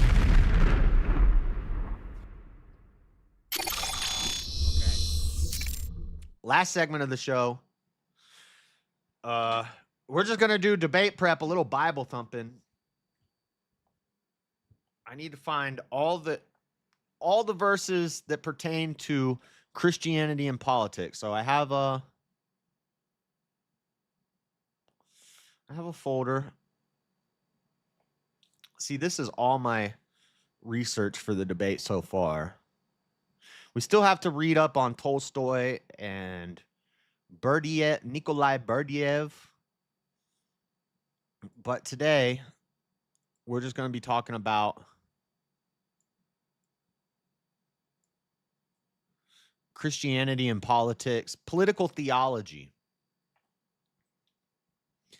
Political theology. If we skip to some of these last ones, we're going to look at, so you just go to one of these like Open Bible or something and type in politics. It'll give you a whole bunch of verses. So you kind of gotta weed through it and find the ones that actually pertain to the topic, because they'll give you stuff that isn't really, about the topic. But this is my key go-to verse when I do the debate. We're going to look at Romans 13, 1 through 7. And then I have some Old Testament stuff to build on it to demonstrate that God assigns the authorities.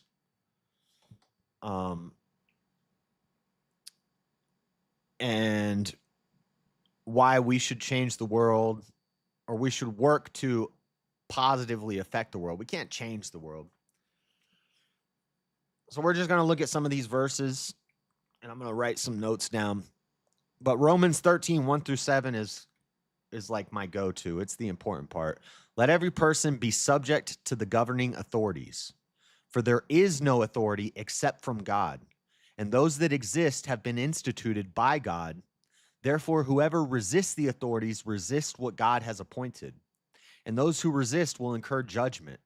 For rulers are not a terror to good conduct, but to bad.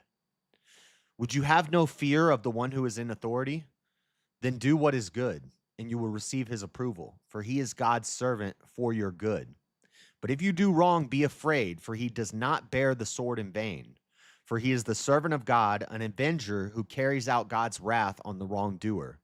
Therefore, one must be in subjection, not only to avoid God's wrath, but also for the sake of conscience. That's Romans 13, 1 through 7. Now, does this mean that if there's other verses that say, we follow God's authority, not man's authority? If man is unjust, if the king is unjust, if the ruler is unjust, the president, the authorities giving us unjust laws, we ought to resist that. But so it's tough. You can't just take one verse. Like this is just going to give us a bunch of quote. This is like for quote mining. It's just going to give us a bunch of things. But you guys know that I read before and after. For the sake of speed in the show, we're just going to look at the verses. But in context, we ought to obey the authorities. We get the government that we deserve. The powers and the principalities. We wrestle not against flesh and blood, but against powers and principalities and the rulers of the darkness, authorities. But that doesn't mean just because there can be evil kings, unjust kings, evil rulers, that's what we deserve at that time. You still got to respect the authority. You can run, hide, or fight back. And there's a time and a place for all of it. But this is why I've said democracy is a farce, because we don't actually vote for our leaders. Our leaders are given to us by God, and we get what we deserve, even if they're bad leaders. Even the bad leaders are chosen by God, which we'll see in some Old Testament stuff. But this is one that kind of goes against it. Avoid foolish, this is Titus 3:9. Avoid foolish controversies, genealogies, dissensions, and quarrels about the law, for they are unprofitable and worthless. So debating over the law is unprofitable and worthless. Now, we brought this verse up when we did our Should Christians Debate? I did a Should Christians Debate deep dive a long time ago, and this is one of the verses I brought up. There are other verses that seem to conflict with this, but I agree with foolish controversy, genealogies, discussions over genealogies like racism and reparations because of what our ancestors did. This is foolish. The genealogies aren't real. It doesn't matter. Those people are dead. Let the dead bury the dead. Genealogies are gay. See, exactly. That's what I've always said. I've always said that. But foolish quarrels about the law doesn't mean we should we're the salt and the light of the earth, that we should influence the world to have just laws. When there are just laws, we follow the just laws. There's no reason to be afraid of a ruler who has just laws. If you're a just person, if you're not going out, stop breaking the law, asshole, then you wouldn't have anything to fear. That's what Romans is saying. You don't have, if you're doing what's right, then your leaders will be right. If the people are right, the leaders will be right. If the people follow Christ, the leaders will inevitably follow Christ. And then you'll have no reason to be afraid of authority or to hate authority. So, but foolish quarrels about the law doesn't mean that we can't have discussions about lawmaking. And also, this is just one verse in a larger context. This one's interesting. I'm going to write this one down. 1 Timothy 2. Some of these I already wrote down. 2:1 and 2. This is a good go-to. First of all, then I urge that supplications, prayers, intercessions, and thanksgivings be made for all people, for kings and all who are in high positions, that we may lead a peaceful and quiet life, godly and dignified in every way. So prayers, intercessions, thanksgivings, and supplications. We submit to our authorities. We make supplications for our authorities. A supplication could be like paying your tax, rendering unto Caesar what is Caesar's, render unto God what is God's. You pay your taxes. You pray for your kings. You give thanksgiving for your rulers and people in high positions. That we may lead a quiet and peaceful life, godly and dignified in every way. But we're going to see if you have a garbage king, the people suffer. And so if Christians aren't getting involved in politics and righteous men aren't getting involved in government and politics, somebody will, and that leads to trouble. Blessed is the nation whose God is the Lord, the people whom he has chosen as his heritage. That one's not. Here's Matthew 22:17-21. Tell us then what you think. Is it lawful to pay taxes to Caesar or not? Jesus, aware of their malice, said, why put me to the test, you hypocrites? Show me the coin for the tax. And they brought him a denarius. And Jesus said to them, whose likeness and inscription is this? They said, Caesar's. Then he said to them, therefore render to Caesar the things that are Caesar's, and to God the things that are God's. What things are God's? Us. So some people might go to the verse that we're supposed to be in the world, but not of the world. We are God's children, so we are not of the world, but we are in the world. And while we're in the world, we render unto Caesar's what is Caesar's. We pay our taxes. We give thanks for the authorities. And we do things. If God has given us the spiritual gift to speak to people and to lead people, we get involved in politics. We go vote.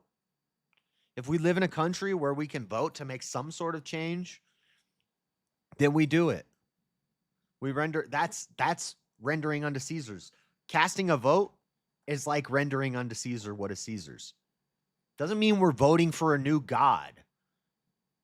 People seem to get this idea that you can't seek God and love God above everything else and his right way above everything else, but still vote for a politician. Like if you vote for a politician, suddenly you're worshiping him like he's a God. That's a false dichotomy. It doesn't, you can still vote and support a presidential candidate and still follow God first and foremost. That's why the flag says Jesus is my savior. Trump is my president. There's a difference. I don't have to worship Trump like he's a God. He's not my savior. He's just my president. There's a difference. This Deuteronomy verse is not that important. Daniel 2:21 we've talked about before. I have it written down in my notebook. This is talking about God assigning the leaders. He changes times and seasons. He removes kings and sets up kings. He gives wisdom to the wise and knowledge to those who have understanding. He removes kings and sets up kings. Now that's just one verse, but there's other verses in Daniel. We'll go to Daniel 4:17 here in a moment. I think it's in here.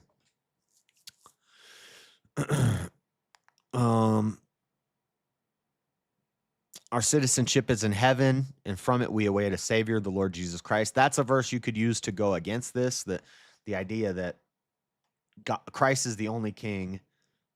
We're citizens of heaven. We're not of this world. So I expect that to be one used to argue against what I'm saying. Honor the emperor, 1 Peter 2:17. But then we see here, Jesus said to them, all authority in heaven and on earth has been given to me. But I've heard Mosman argue in the debate with Andrew that Satan has dominion over this world, which is something I used to say a lot. I don't say it so much anymore because I don't know how accurate that is. If that's still the case after the crucifixion, that Satan has dominion over this world. But even if he does have dominion over this world, what does that mean? It doesn't mean he has dominion over me. It doesn't mean he has dominion over my Christian brother, over God's children. Satan doesn't have dominion over us. So we can affect the world by being in it and not being of it. We don't need to sacrifice a goat to Caesar. Exactly. Proverbs 14:34 is a good one. It's right here. Righteousness exalts a nation, but sin is a reproach to any people. Righteousness exalts a nation. I like that. And how do you exalt a nation if you're hiding and don't want to get involved in anything and just want to get ran over? Proverbs 14:34.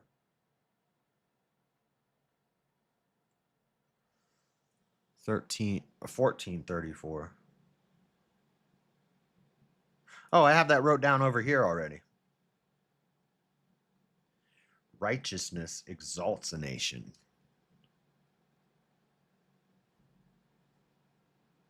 It doesn't hide. It's not cowardly. It's not weak. When the righteous increase, the people rejoice. But when the wicked rule, the people groan. Proverbs 29:2. That's another good one. That kind of goes with. And these are from the book of wisdom. Proverbs 14:34 and Proverbs 29:2. All of these, so it's all throughout Proverbs. Righteousness exalts a nation, but sin is a reproach to any people. If a ruler listens to falsehood, all his officials will be wicked. So maybe we should make sure that our ruler is the type of guy, maybe we should vote for a guy who doesn't listen to falsehoods and doesn't have wicked officials. Trump, in his first term, listened to falsehoods, and all of his officials were wicked. And he learned from that mistake, hopefully, and he's doing better this time. I think he is. He's still, still putting some people in that we don't like, but he's doing better this time. And then when the righteous increase, the people rejoice. But when the wicked rule, the people groan. When the righteous increase, the people rejoice. But when the wicked rule, the people groan. So if the righteous are increasing in America, ought we do things politically to make sure the wicked don't rule? Yes. People have been given spiritual gifts to rule and to lead and to be kings and to be presidents and to rule righteously by seeking God. And we should work together to make sure that they're in political power so that the righteous can continue to increase. If we let a wicked person get into office, then we live in North Korea where Christians are being killed on the spot and put into camps. That's not good. Proverbs 29:2, 29:12, and 13:34. I'm also looking for ones that seem to go against what I'm saying, but most of them, and there's a couple like Titus here, Titus 3:9. So we can expect John to bring this one up, but I think this is more about debating, arguing over. There's another time Paul talks about arguing over meaningless philosophies. So quarreling over foolish controversies, genealogies, dissensions, and quarrels about the law are unprofitable and worthless. Useless philosophies like free will debates is meaningless. It doesn't get us anywhere. The only reason I think I do it is because it's a fun little mind experiment and it's entertaining. But I don't really expect it. Nobody's going to have an epiphany because me and somebody else do a free will debate. Nobody's going to have like, oh, wow, I'm awake to the Lord now. That's not going to happen. It is kind of foolish, but it's entertaining. So that's why I do it. It's just for the YouTube. Honor everyone, love brotherhood, fear God, honor the emperor, honor the emperor. 1 Peter 2 is going to have a lot about this. We might have to break down all of, because I have 1 Peter 2, 13 through 15, also 17. Let's just go to 1 Peter 2.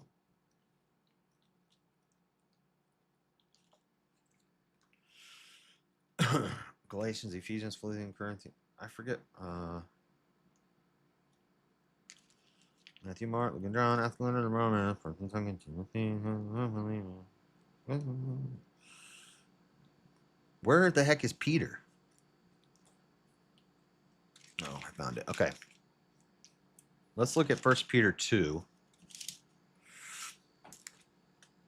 Wherefore, laying aside all malice and all guile, and hypocrisies and envies and all evil speakings, as newborn babes desire the sincere milk of the word, that ye may grow thereby. If so be ye have tasted that the Lord is gracious, to whom coming as unto a living stone, disallowed indeed of men, but chosen of God and precious, ye also as lively stones are built up a spiritual house. Dude, this is more... We probably talked about this when I said Jesus the tectone. Jesus was not a carpenter. He was a stonemason. Here's more examples of prophecy and parables. It's always about stonework. It's never about woodworking. It's always about the heart of stone, the clay jars. The jar doesn't ask the potter, why he's made this way. The capstone that the builders forgot, the cornerstone of the house, all the parables. There's a couple parables that involve farming and harvesting crops, but there's no parables about woodworking. It's always about stonework. And here we go again. Yet also as lively stones are built up a spiritual house and holy priesthood to offer up spiritual sacrifices acceptable to God by Jesus Christ. Wherefore also it is contained in the scripture, behold, I lay in Sion a chief cornerstone, elect, precious, and he that believeth on him shall not be confounded. Unto you, therefore, which believe he is precious, but unto them which be disobedient, the stone which the builders disallowed, the same is made the head of the corner, and a stone of stumbling and a rock of offense, even to them which stumble at the word, being disobedient, whereunto also they were appointed. But ye are a chosen generation, a royal priesthood, and holy nation, a peculiar people, that ye shall show forth the praises of him who hath called you out of the darkness into his marvelous light. A chosen people, royal priesthood, a holy nation, that we should show forth the praises of him that called you out of the darkness into his marvelous light. So people are chosen to rule and to lead the masses into the light.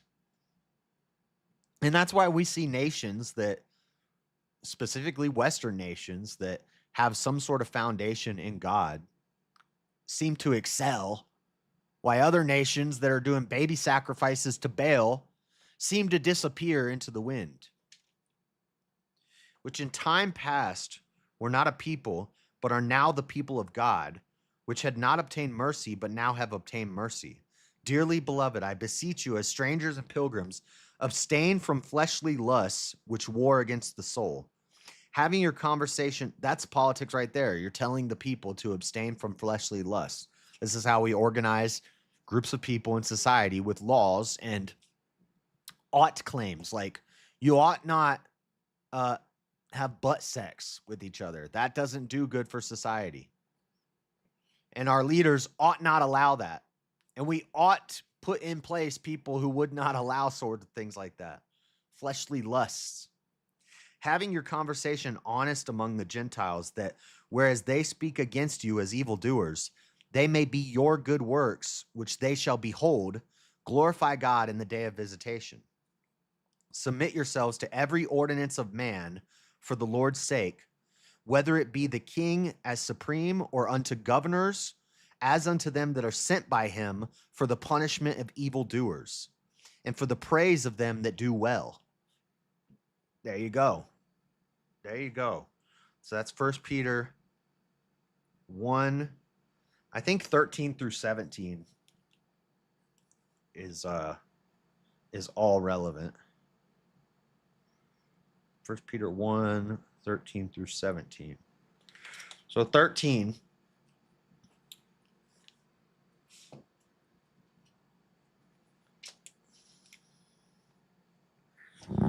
Submit yourselves to every ordinance of man for the Lord's sake, whether it be to the king as supreme, or unto governors, as unto them that are sent by him for the punishment of evildoers, and for the praise of them that do well.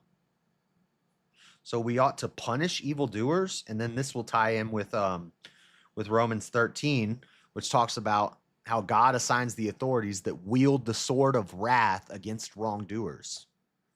Sounds like a death penalty. Then you can go to the Old Testament. You can see the avenger of blood. You can see stoning people to death. And the law is not abolished. That law still stands. And you see it in the New Testament and in the Old Testament. The anti-death penalty got one verse to go off of, which is when Jesus says, turn the other cheek. But that's talking about one specific crime and one specific instance. And if that's the stoning of the he without sin cast the first stone, we don't even know if that passage is even actually supposed to be in the Bible. There's a lot of arguments over that, about the adulterous woman. Was that it's not John 1:9. I forget where it is, but for so is the will of God, that with well-doing ye may put to silence the ignorance of foolish men. With well-doing ye may put to silence the ignorance of foolish men. So we're not just sitting back and watching the world go by and enduring. We're actively putting to silence foolish men. It is the will of God that with well-doing ye may put to silence the ignorance of foolish men. Now, he would argue well-doing just means being nice, being good Christians, be nice, and that will silence the foolish men. If we just do the right, if we're just good Christian people and we just be nice and love them, that will silence the foolish men. But the previous verse talks about the governors sent by him for the punishment of evildoers. So it's the will of God that with well-doing ye may put to silence the ignorance of foolish men. So there's a soft Christian way to read this, which means, just pray for your leaders, endure, be nice, love people, and everything will get better.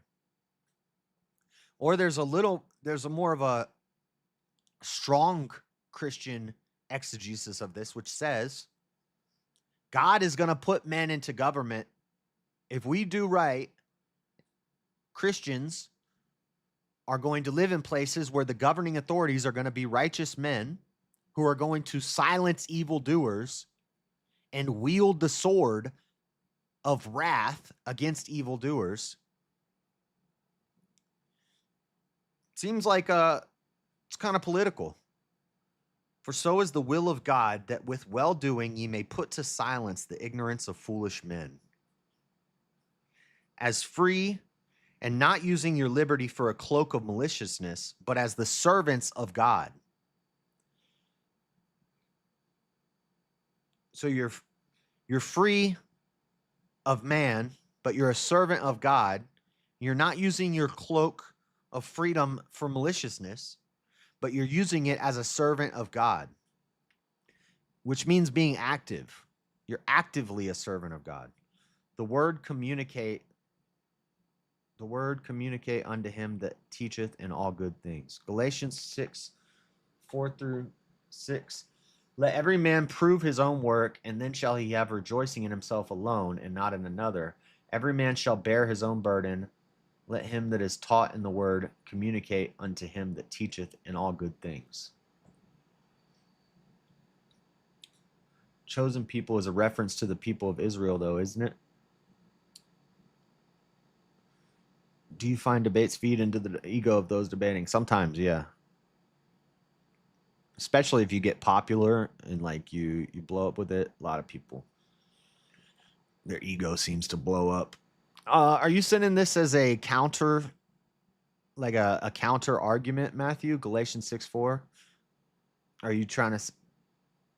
Because this almost seems like, let every man prove his own work, and then shall he have rejoicing in himself alone.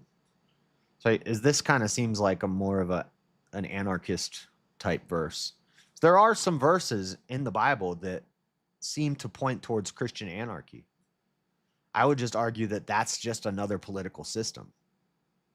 And then my opponent would argue that it's the absence of a political system. And so it's the same thing as when an atheist says, I don't believe anything. But by believing that you don't believe, you are believing something. So by proactively trying to not have a political system, that is a political system. I think it helps. You have to contribute. Yeah, that last one, communicate unto him that teacheth in all good things. So we are supposed to actively, and that's what politics is. It's just using words and ideas. Now, government is what will enforce the politics. The politics are just ideas and words that we use to teach people and convey how we ought to act as a group of people in a society. That's the politics. Then the government is what enforces those things. And I totally agree that governments can be evil and corrupt and horrible, and most of the time they are. Even the good ones can fall, just like Solomon, just like even David had a downtime, ups and downs with men and government positions. There's going to be good times and bad times. There's going to be horrible governors and great governors, great rulers, great kings, and horrible kings. But we ought to spread the message, spread our politics, spread our understanding of how we're supposed to organize people to others and get these ideas growing. And one way we can do that in America, other than by just talking about it, is going out and voting. It's not that hard. If you were taught in the word, you do the right thing. Right. And we ought to, if you're making any ought claim of how we should organize a society, that's politics. You're getting involved in politics, whether you like it or not. And you ought to do that based off of a Christian worldview. That should be your foundation and your grounding for your political philosophies and your political ideologies. I think people think that they're against politics, but they're actually just against government. But do I want Christians in, but that's fine. Do I want Christians in government? Yes. Yeah, I do. That's going to be better than a bunch of Satan worshiping sodomite atheists. Yeah, I would rather have Christians in government. What else we got? All authority in heaven and earth has been given to me. And see, that could be like a debunker. He's going to say Christ is king, the only king. No one can serve two masters, for either he will hate the one and love the other, or he will be devoted to the one and despise the other. And in John's debate with Andrew, he did mention Matthew 6 and 7, the Sermon on the Mount. But here's the problem that he couldn't get past with Andrew, and I'm going to be saying the same thing. No one can serve two masters, for either he will hate the one and love the other, or he will be devoted to the one and despise the other. I think John thinks that when Christians get involved in politics, when I talk about Trump and I do a show about politics, that I'm worshiping two masters.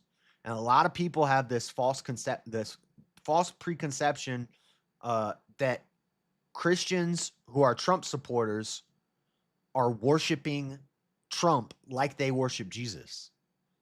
No, that's not the case. I do not worship Trump. If Trump would have got, if that bullet that flew by Trump would have been an inch off, I wouldn't have cried.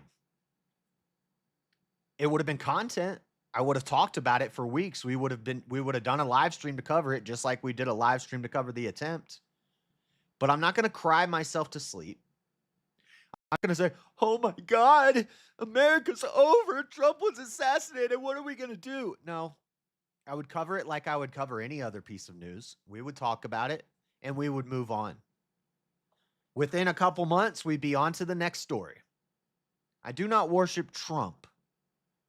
So I agree with this. No one can serve two masters. Trump is not my master. I don't serve Trump. Trump is my employee. He serves me. So I don't know if John's perspective of how politics is supposed to work is totally flipped on its head. Maybe it's because in America it is screwed up. It doesn't work the way it's supposed to be. But the way it's supposed to be is I don't have time to fix the roads. I don't have time to defend the border. I don't have the time. I don't have the money. I don't have the manpower. But this is my home. So we hire somebody to do that for us. That's what the government is supposed to be. They are supposed to work for us.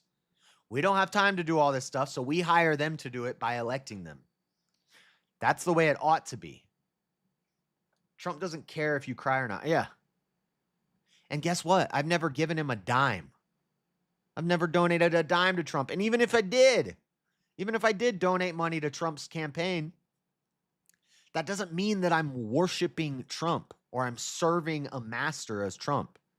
So I agree. This is talking about God and Satan. When they say nobody can serve two masters, it's not talking about your governor and your mayor. It's talking about good and evil, God and Satan. You can't serve both. It's not talking about Trump and Jesus. And any Christian who worships Trump like their savior is an idiot. You don't, but I don't know. When we reviewed the debate with Andrew the other day, you saw that he seems to think that you can't possibly do both. You can't possibly support an elected official and also still worship Jesus as your savior and Christ as your king. Christ is my king. Christ is my savior. I am not of this world. I am of his kingdom. But I live in this world, and we have to be the salt of the earth, and we have to be the light of the earth. So I will support the politicians and the kings and the governors who are going to spread righteousness throughout the land instead of wickedness.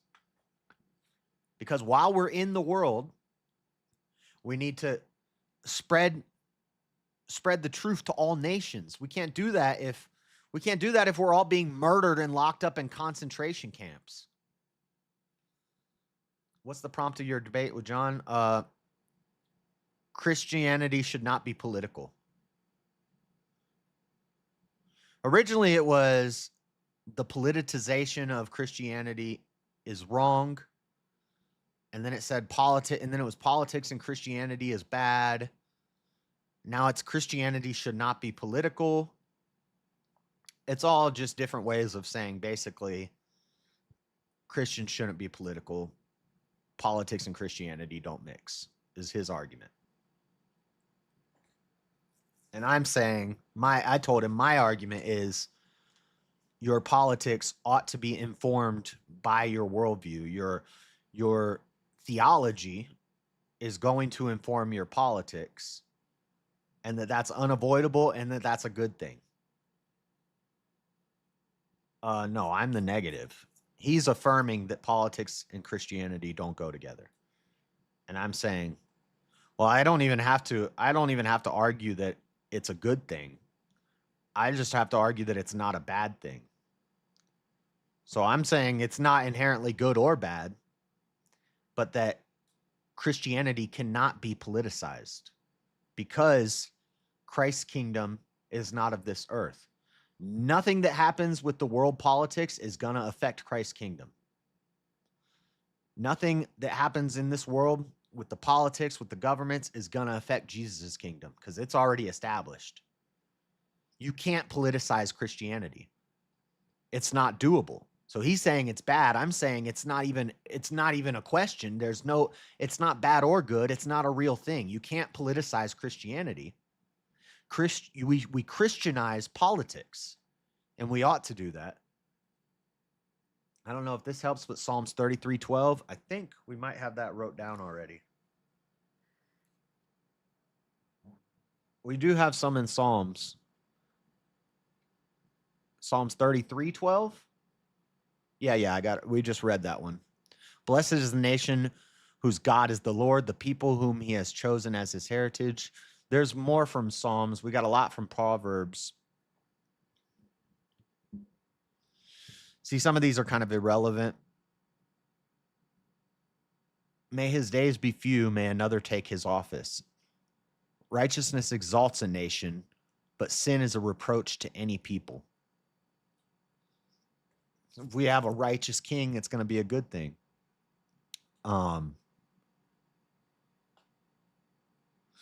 Jeremiah 29:7, but seek the welfare of the city where I have sent you into exile, and pray to the Lord on its behalf, for in its welfare you will find your welfare.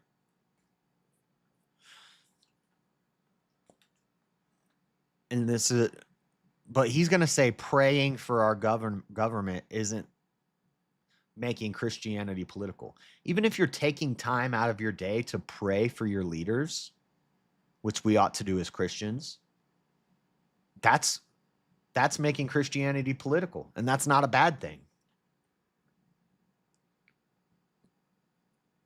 It's not getting involved in government, but we're talking about politics. Political philosophy is politics. Just thinking about the right way to organize a society, you're doing politics.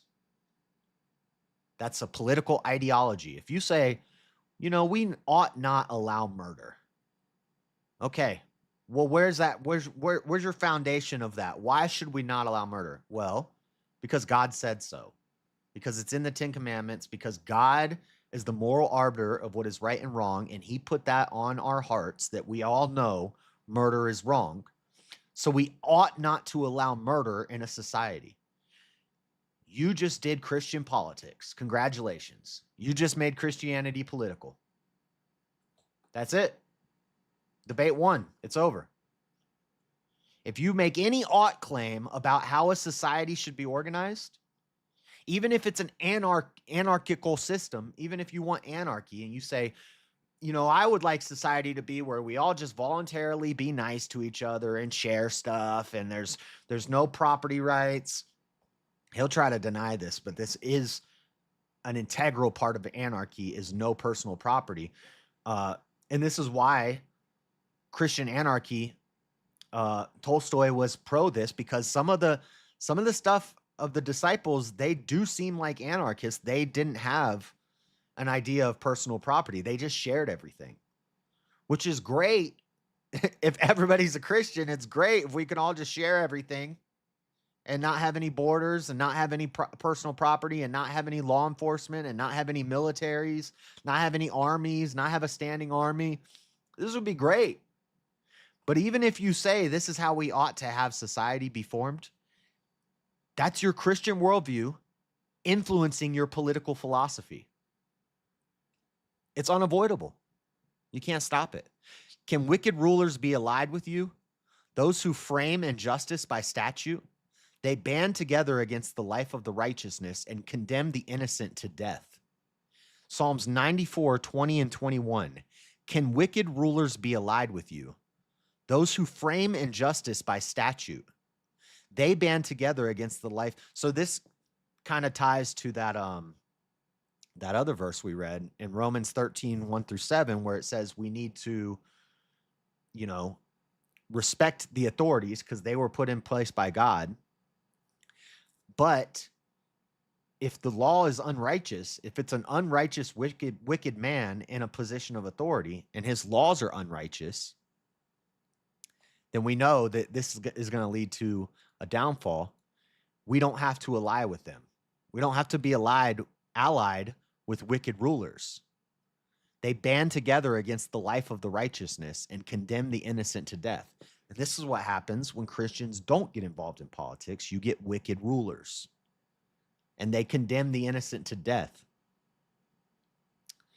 In Esther, we have, there's a lot of Old Testament stuff about the kings being appointed. There was one.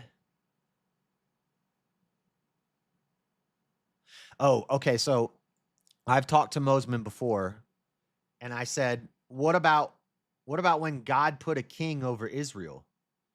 And Mosman responded, he said, well, they wanted the king. God didn't want them to have a king, but they wanted a king. So God gave them a king, which I get. God didn't want them to have a king, but since they wanted a king, he gave them a king. And that led to problems. So his argument is Israel should have never asked for a king. God didn't want them to have a king. They asked for the king, and that led to problems for them. But it also led to growth and blessings for them when the right king was in place, when David was in place. But that's not even correct. Because right here we see in Deuteronomy, and all the people shall hear and fear and not act presumptuously again. When you come to the land that the Lord your God is giving you, and you possess it and dwell in it, and then say, I will set a king over me like all nations that are around me. You may indeed set a king over you whom the Lord your God will choose. So this is way before, this is in Deuteronomy. This is way before Joshua leads Israel into the promised land, and then they decide to set a king over them. God says, when you get to the promised land, you're going to say, we want a king. And God will choose a king for you. So it was prophesied before they ever did it that they would get there and they would say, I will set a king over me like all the nations that are around me. And God says, you may indeed set a king over you, whom the Lord your God will choose. One from among your brothers you shall set as king over you. You may not put a foreigner over you who is not your brother. Only he must not acquire horses for himself or cause the people to return to Egypt in order to acquire many horses, since the Lord has said to you, you shall never return that way again. Seems like way before Israel got to the promised land, God already told them how their political system would be ran. And God chose the king for them. Seems kind of political. Your only argument against this is going to be, well, now we're in the New Testament. Well, that's the Old Testament. But isn't that Jesus talking? Isn't that God? That's God talking. So that's Jesus talking. They're the same essence. Same essence as Jesus right there in the Old Testament. The appointed kings and prophesied what Israel was going to do before they did it, which I think John would agree. They didn't have a choice. Maybe he wouldn't agree. Maybe he would just take the contradiction that God said they were going to do this. Did they have a choice to do anything differently? No. It was inevitable. If they had chosen to not put a king over them, the prophecy in Deuteronomy would have been false, which would disprove God. They had to put a king over them, and God chose the king that they put over them. He tells them about property rights. He tells them about what land to take, what land to conquer, military strategies. All of that in Deuteronomy and Leviticus. Leviticus and Deuteronomy. Deuteronomy means the second law. There's law. There's how we're going to organize our land, how we're going to organize our military, all of this stuff in the Old Testament. Jesus answered him, "You would have no authority over me at all unless it be given you from above. Therefore, he who delivered me over to you has the greater sin." This is Jesus. So a big argument is going to be Jesus didn't get involved in politics. We're followers of Christ. We should do as Jesus did. But Jesus also didn't get married. He also didn't have any children, you know. So are we supposed to follow Jesus exactly? Everything he did? Maybe. But there's different people are, you know, there's a time and a place, and there's the right man for the job, and those people are appointed by God. You have no authority over me unless it had been given you from above. Once again, the Father gives authority. The Father gave the authority to the Romans to take and crucify Jesus. And Jesus could have wiped them out, but he didn't.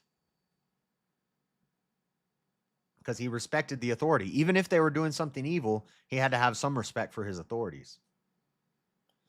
And the Lord's servant must not be quarrelsome, but kind to everyone, able to teach, patiently enduring evil, correcting his opponents with gentleness. God may perhaps grant them repentance, leading to a knowledge of the truth. And we have stuff about Absalom and the kings. There's a lot of stuff in Old Testament that supports what I'm saying. For it was Herod who had sent and seized John and bound him in prison for the sake of Herodias, the brother of Philip's wife, because he had married her for John. It is not lawful for you. John had been saying to Herod, it is not lawful for you to have your brother's wife. So John was correcting a king. John went to Herod and said, hey, that's not right. Why are you doing that? That's John getting involved in politics. He's correcting a king. He's telling a king what he ought not do. That's something political. That's a Christian using their worldview to inform their politics. It's not lawful. Another one that I need to bring up is Matthew. Well, we've already talked about this a couple times. Matthew 23, 23 through 24, where it talks about you focus on taxes, but you should have been focused on justice and law and mercy and faithfulness. Justice implies politics. It implies a political system that determines punishment and what's right and what's wrong. Who gives the mercy to people, to the citizens? Who gives justice? Who doles out justice? It's informed by God, but the rulers in the government are the ones who dole it out.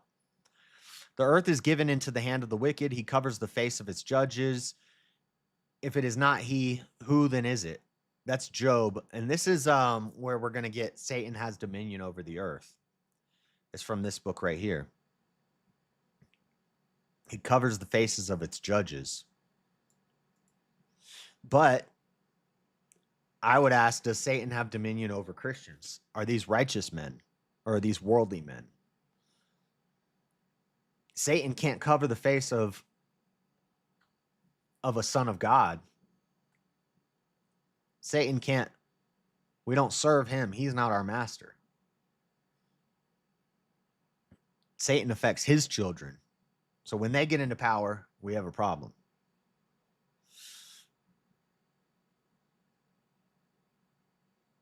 Stuff from Joshua. Obey your leaders and submit to them, for they are keeping watch over your souls. as those who will have to give an account. Let them do this with joy and not with groaning, for that would be no advantage to you. Hebrews 13:17. Obey your... There's a verse about the powers and the principalities hanging the authorities in balance. But some people say that that's talking about the stars. That might be in Job, but I thought it was in the New Testament also. I can't find it. Behold, the son of Jesse, the Bethlehemite, who is skillful in playing, a man of valor, a man of war, prudent in speech, and a man of good presence, and the Lord is with him. That's 1 Samuel. That's talking about David. Amos. I saw the Lord standing beside the altar, and he said, strike the capitals until the thresholds shake, and shatter them on the heads of all the people. And those who are left of them I will kill with the sword. Not one of them shall flee away, not one of them shall escape. If they dig into Sheol, from there shall my hand take them. If they climb up to heaven, from there will I bring them down. If they hide themselves at the top of Carmel, from there I will search them out and take them. If they hide from my sight at the bottom of the sea, there I will command the serpent, and it shall bite them. And if they go into captivity before their enemies, there I will command the sword, and it shall kill them. And I will fix my eyes upon them for evil and not for good. The Lord God of the hosts, he who touches the earth and it melts, and all who dwell in it mourn, and all of it rises like the Nile and sinks again like the Nile of Egypt. It seems like God's being kind of political there. And there's a lot of this. Surely oppression drives the wise into madness, and a bribe corrupts the heart.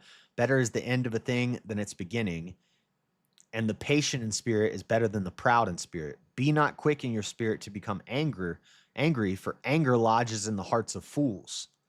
Oh yeah, the people who always want to say Jesus was angry. Okay. Say not, why were the former days better than these? For it is not from wisdom that you ask this. Wisdom is good with an inheritance, an advantage to those who see the sun. Second Kings is all about politics. Daniel 5:4 through 8:25. A lot of stuff in Daniel. Some stuff in Proverbs. We got some New Testament stuff. I kind of want to mix a little bit of Old Testament and New Testament.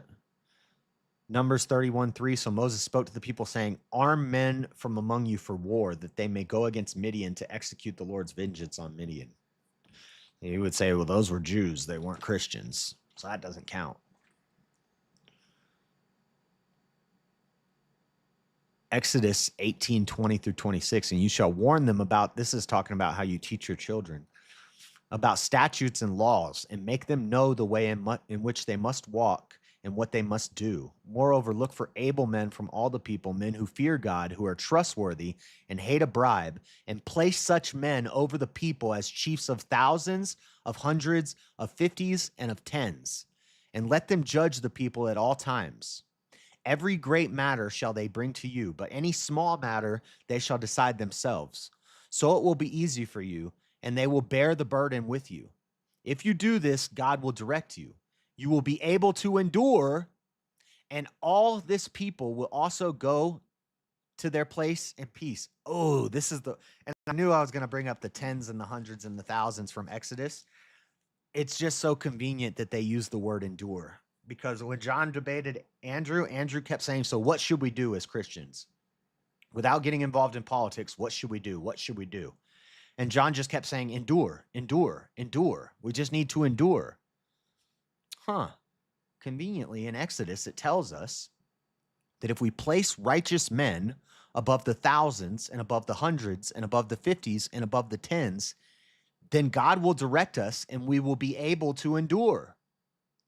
And all this people also will go to their place in peace. Look at that. And this is before the kings. This is before the monarchy. This is when Israel had just fled Egypt and we were under a theocracy where the priests and then the judges, and then the kings. All of these systems had flaws, and all of these systems had flawed men that got into power, and it led to bad things. But there were also righteous men that were judges. There were righteous men that were priests. There were righteous men who were prophets. There were righteous men who were kings. And in those times, the people were able to endure. The people prospered. Exodus 18:20 through 26. That's an important one. I'm going to really use that one. 20 through 26.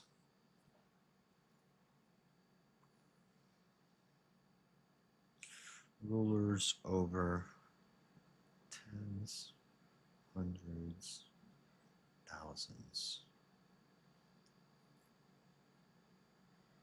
Righteous men. So we can endure.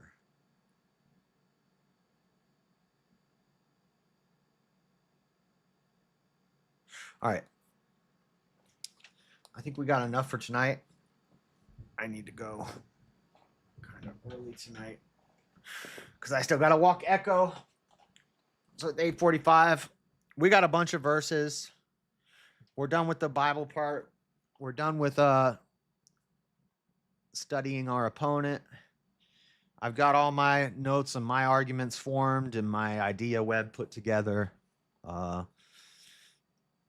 going to listen to some videos and stuff while I'm at work about Tolstoy and a few other people I just need to research into a little bit. But pretty much we're ready to start writing. So over the next week, I'm going to be writing my opening. I'm not going to go over that with you guys, but I'll be typing it up over the next week.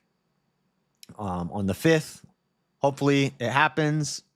Me and Easy's gonna host. I'm gonna moderate a debate with Elder Lion and Mangoes at 8 p.m. Mountain Time, 9 p.m. Central Time, and over the death penalty, a full debate on the death penalty, one-on-one. Should be interesting.